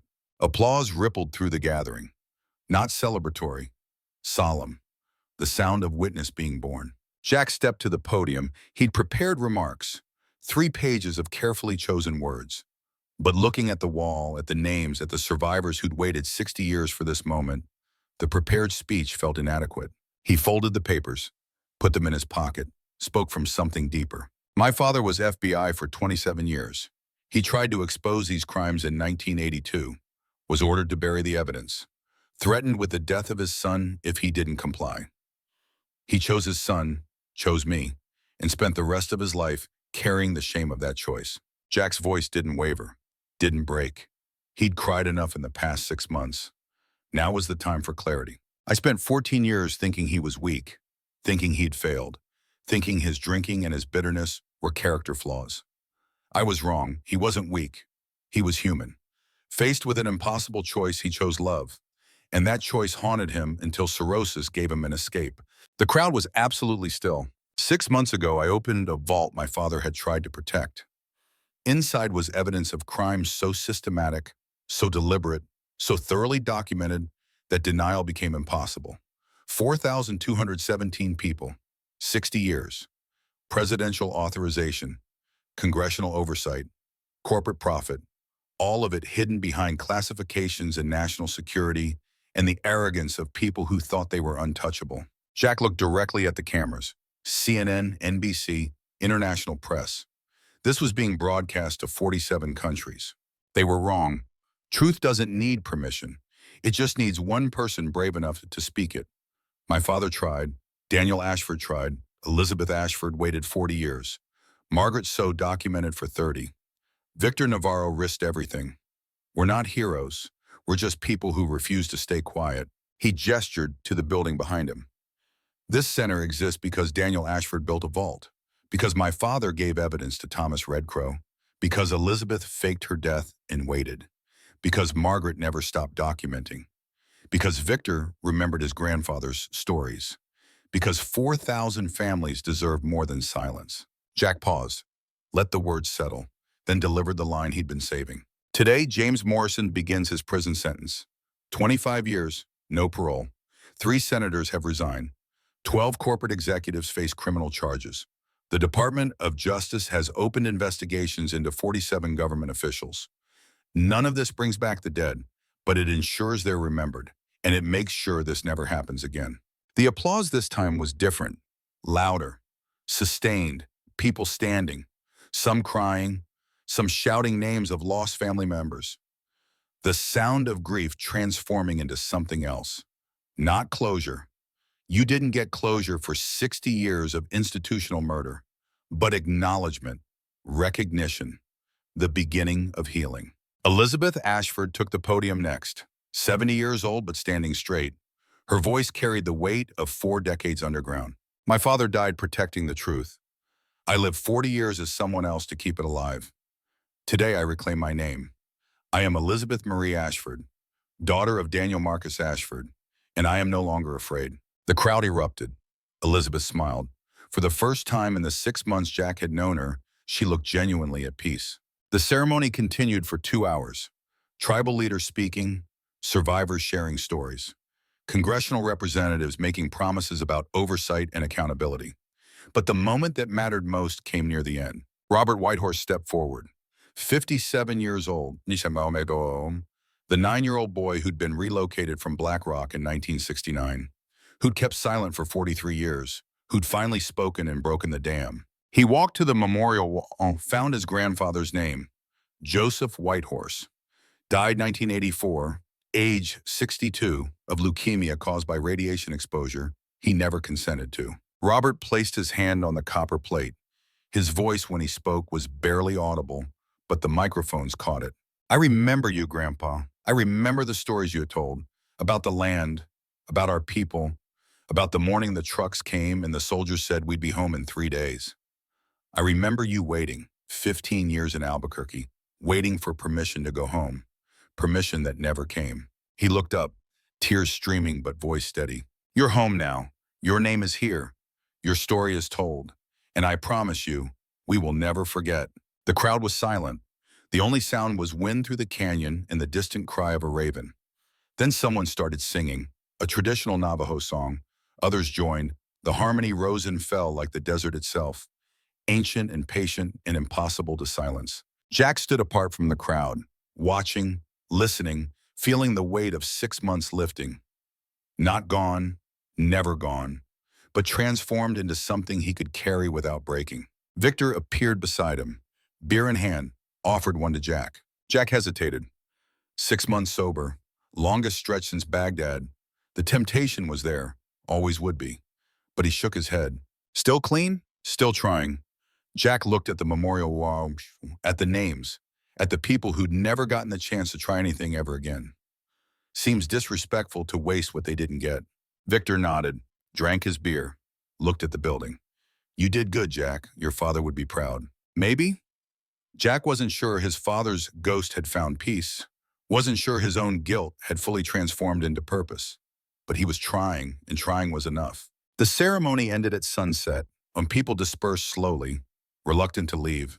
The memorial wall glowed in the fading light, copper catching fire, names becoming more visible as darkness fell. By design. Margaret had insisted, the dead should be seen most clearly when the living stopped to pay attention. Jack walked through the center as the last visitors left. The interior was museum, library, and active investigation headquarters. One wing held artifacts, photographs from the vaults, documents with government seals, medical equipment used in the testing, film reels showing relocations. Each item carefully curated, each story carefully told. Another wing held the research library. Every document from all 6 vaults, cross-referenced, digitized, available to researchers. The evidence that had been buried for 60 years now preserved for the next 600. The third wing was Jack's domain, Office of Continuing Investigation. Because Morrison's arrest wasn't the end, the congressional hearings had revealed leads to other programs, other sites, other victims. The work of documentation continued. Jack's office was simple. Desk, computer, filing cabinets, and on the wall, 3 photographs. Daniel Ashford standing beside his daughter, William Stone in FBI uniform, and a new one. Jack's daughter visited 3 months ago, first time in 10 years.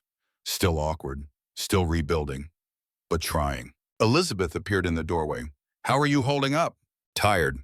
Jack gestured to the chair. She sat.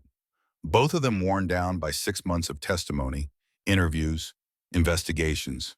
But good tired, the kind that came from work that mattered. We got the results from the Nevada site, Elizabeth said. Confirmed contamination. Matches the pattern from the other programs. Looks like Project Sundial had a Western branch we didn't know about. How many potential victims? Conservative estimate, another 1,000. Jack closed his eyes, let the number settle. 4,000 became 5,000. 5,000 would probably become 6. The scope kept expanding. The more they looked, the more they found. 60 years of institutional murder didn't fit in 6 vaults. We'll need more funding, Jack said. More researchers, more lawyers for the compensation claims. Already working on it. Elizabeth pulled out her tablet, showed him grant proposals, foundation commitments, congressional appropriations.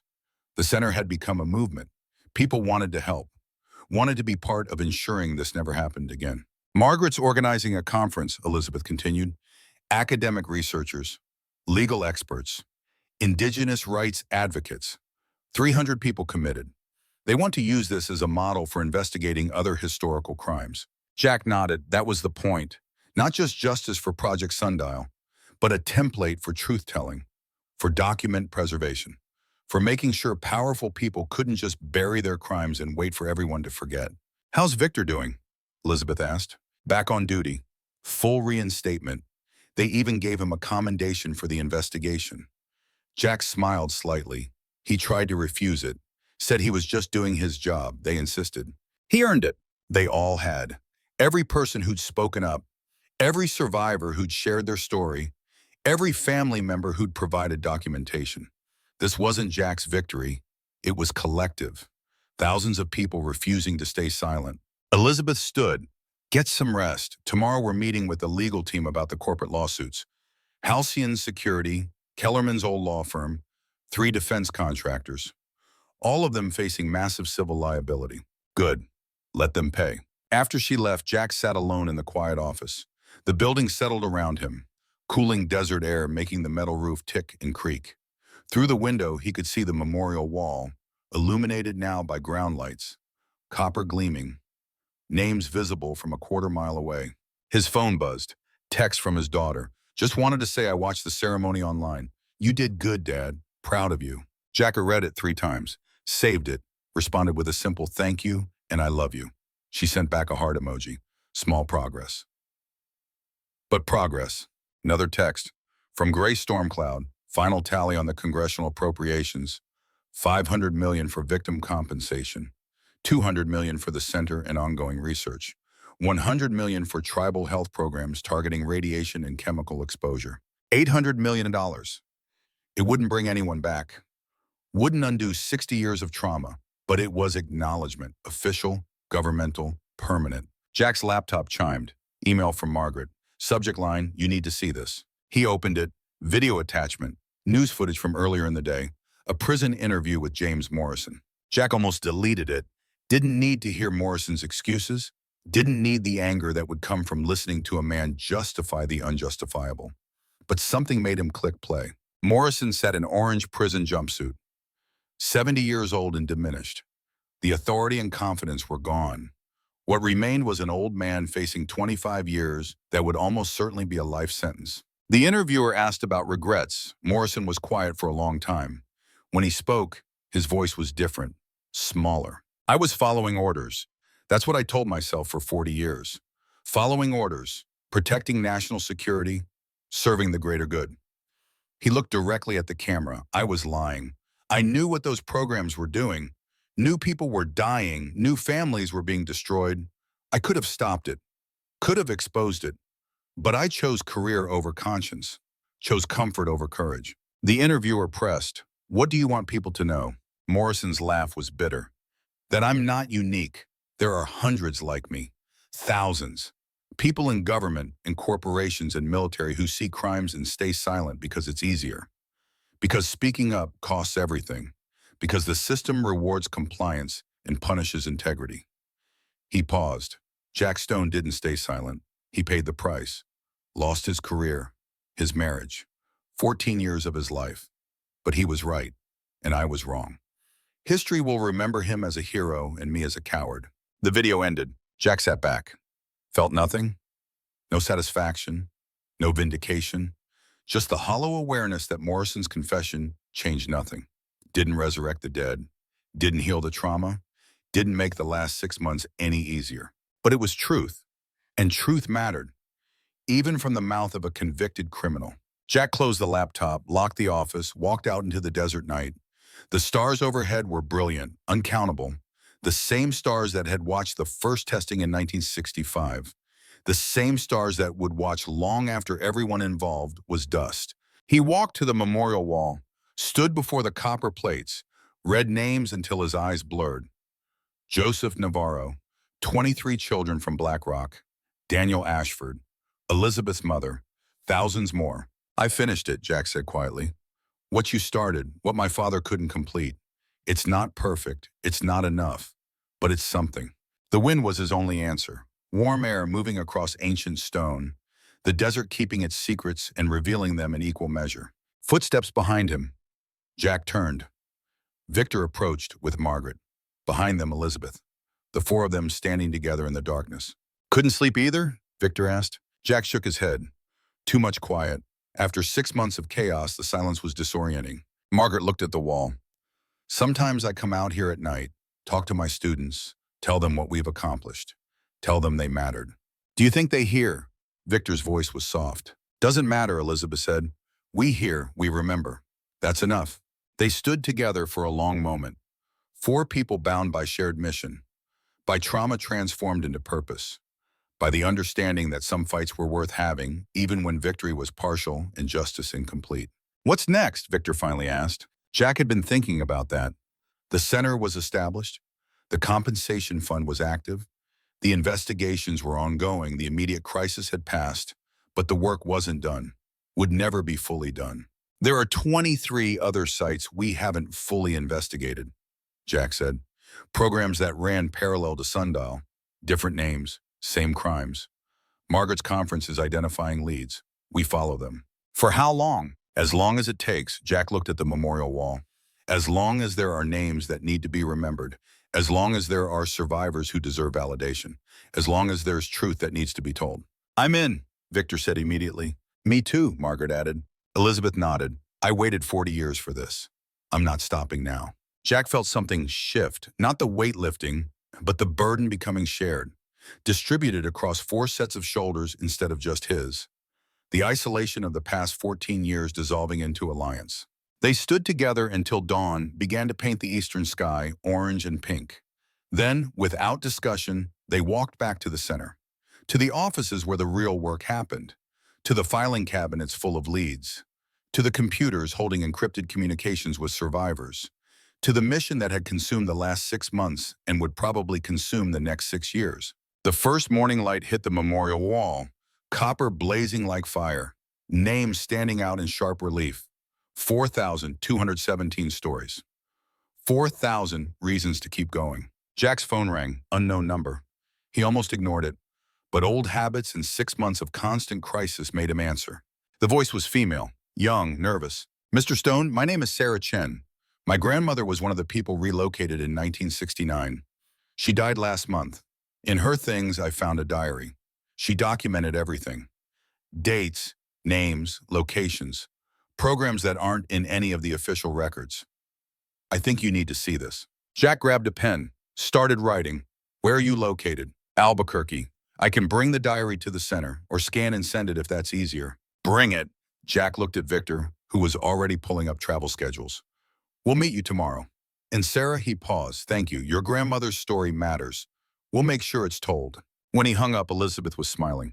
Another lead? Another lead, Jack confirmed. Another survivor. Another piece of the puzzle. Margaret pulled out her laptop, started cross-referencing Chen family records. Found a reference.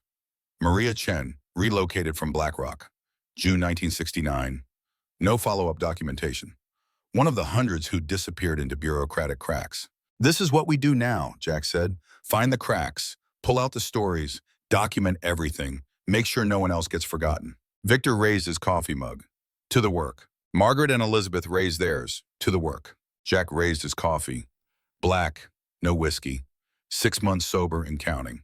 To the work. They spent the morning planning, schedules, travel logistics, research protocols, the machinery of investigation that had become their lives. Jack coordinated with legal teams. Victor handled tribal liaison. Margaret managed academic partnerships. Elizabeth oversaw the archive and research library. At noon, a tour group arrived, high school students from Phoenix, here to learn about Project Sundial.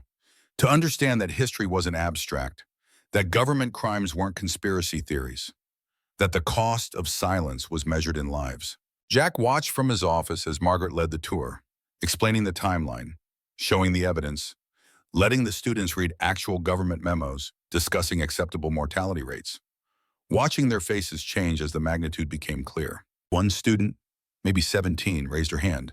How did they get away with it for so long? Margaret's answer was simple: because good people stayed silent, because victims had no power, because the system protected itself, but also because it takes time for truth to surface. Decades sometimes, generations. The people who committed these crimes thought they'd die before accountability arrived. Most of them did, but not all. Another student asked the question Jack had been asking himself. Was it worth it? All the investigation, all the testimony, all the work. Does it actually change anything? Margaret gestured to the memorial wall, visible through the large windows. 4,000 people have their names on that wall. 4,000 families have validation. 4,000 stories are preserved for history. Is that enough? No. Will it bring anyone back?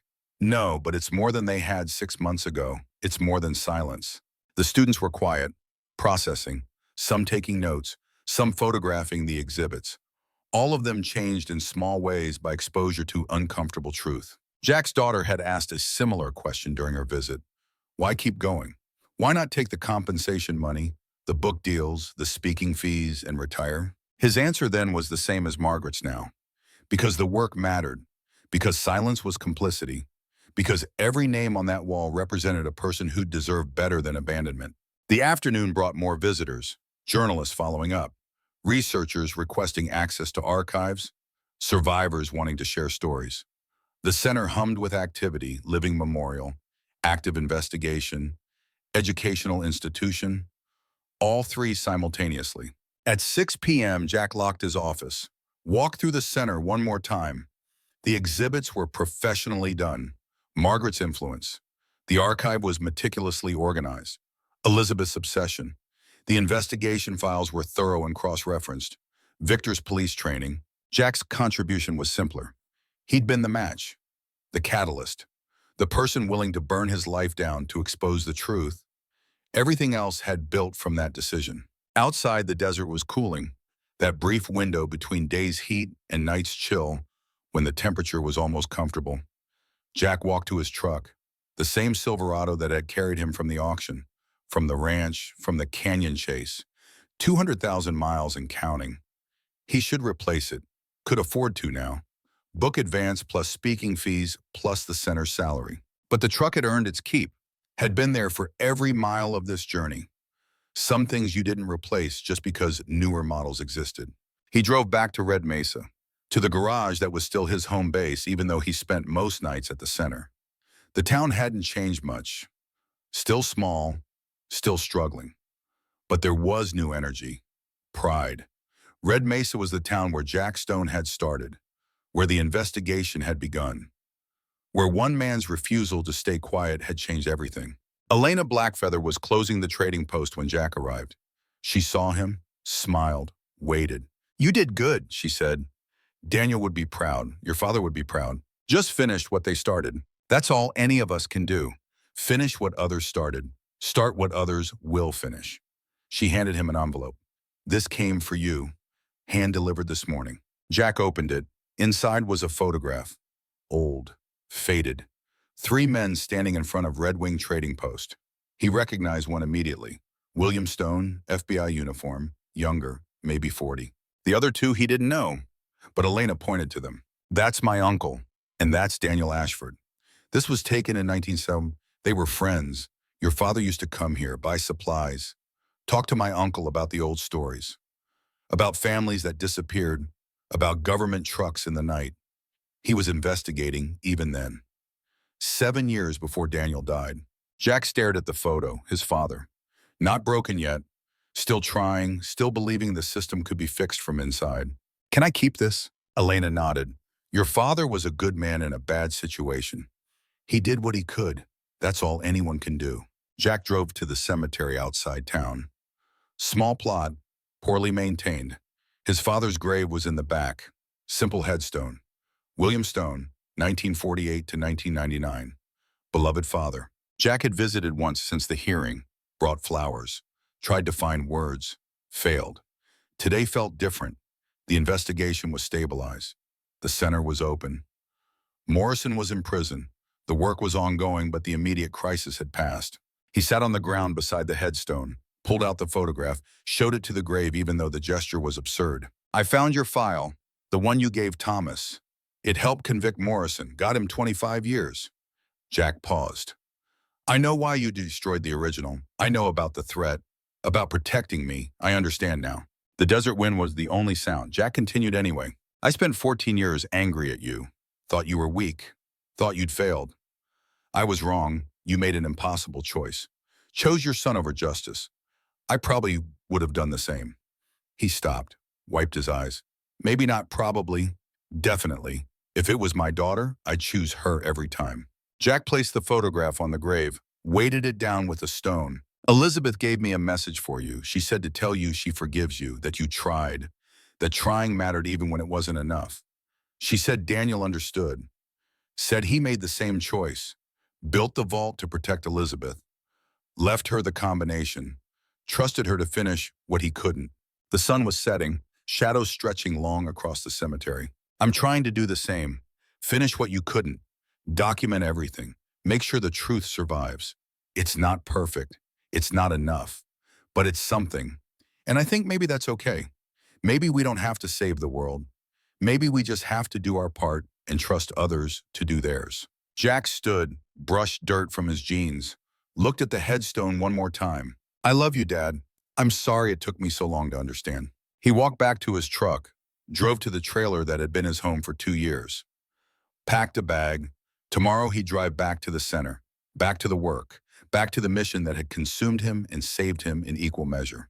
But tonight, he sat on the trailer steps, drank coffee, watched stars emerge, thought about the path from auction to cemetery, about the choices that had brought him here, about the father he'd misunderstood and the legacy he'd inherited. His phone buzzed, text from his daughter, random question. Did Grandpa ever talk about his work? Jack smiled, typed a response. Not much. But I'm learning more about him. He was braver than I knew. Someday I'll tell you the whole story. Her response came quickly. I'd like that. Maybe next month I could visit, spend a weekend. Jack's throat tightened. Read the message again to make sure it was real. I'd love that. The center's finished. I can show you what we're doing, show you what your grandfather tried to do. 3 dots appeared, disappeared, appeared again. Then, I'm proud of you, Dad, for not giving up, for doing the right thing even when it cost everything. Jack set down the phone, looked at the stars, felt the weight of 14 years finally lifting. Not gone, never gone, but transformed into something he could carry. Legacy instead of shame, purpose instead of failure, connection instead of isolation. Tomorrow would bring more work, more survivors, more stories, more evidence. The investigation would continue for years, maybe decades. There would be setbacks, obstacles, people who wanted the truth buried again. But tonight, Jack Stone sat under desert stars, sober, connected to his daughter, at peace with his father's memory, surrounded by allies who shared the mission. And for the first time in 14 years, he felt something he'd almost forgotten. Hope, not naive hope, not the kind that ignores reality or pretends everything was fixed, but the stubborn hope of a man who'd seen the worst of human nature and chosen to fight it anyway. The hope that came from knowing truth mattered, that documentation mattered, that speaking up mattered even when the cost was high. 4,217 names on a copper wall, 4,000 reasons to keep going, and somewhere in those names, invisibly but present, the name that mattered most to Jack, William Stone, who tried, who failed, who chose love over justice and carried the shame until it killed him. Jack raised his coffee cup to the sky, to absent friends, to impossible choices, to fathers and daughters, to the long arc of history bending slowly toward truth. The stars didn't answer. They never did. But Jack didn't need answers anymore. He had purpose. He had work. He had the knowledge that his father's sacrifice hadn't been in vain, that the evidence William Stone had preserved had finally seen daylight. That truth, no matter how long buried, eventually found its way to the surface. Tomorrow he'd return to the center, return to the investigation, return to the work that would define the rest of his life. But tonight, Jack Stone sat under the same sky that had watched his father's struggles, watched Daniel Ashford's murder, watched 60 years of institutional crime, and he made a promise to the dead and the living both. This never happens again. Not on my watch. Not while I can still speak. Not while truth still matters. The desert wind carried his words into darkness. The stars bore witness. And somewhere, Jack hoped, his father's ghost finally rested. The work wasn't finished, would never be fully finished, but it was enough. And enough was everything.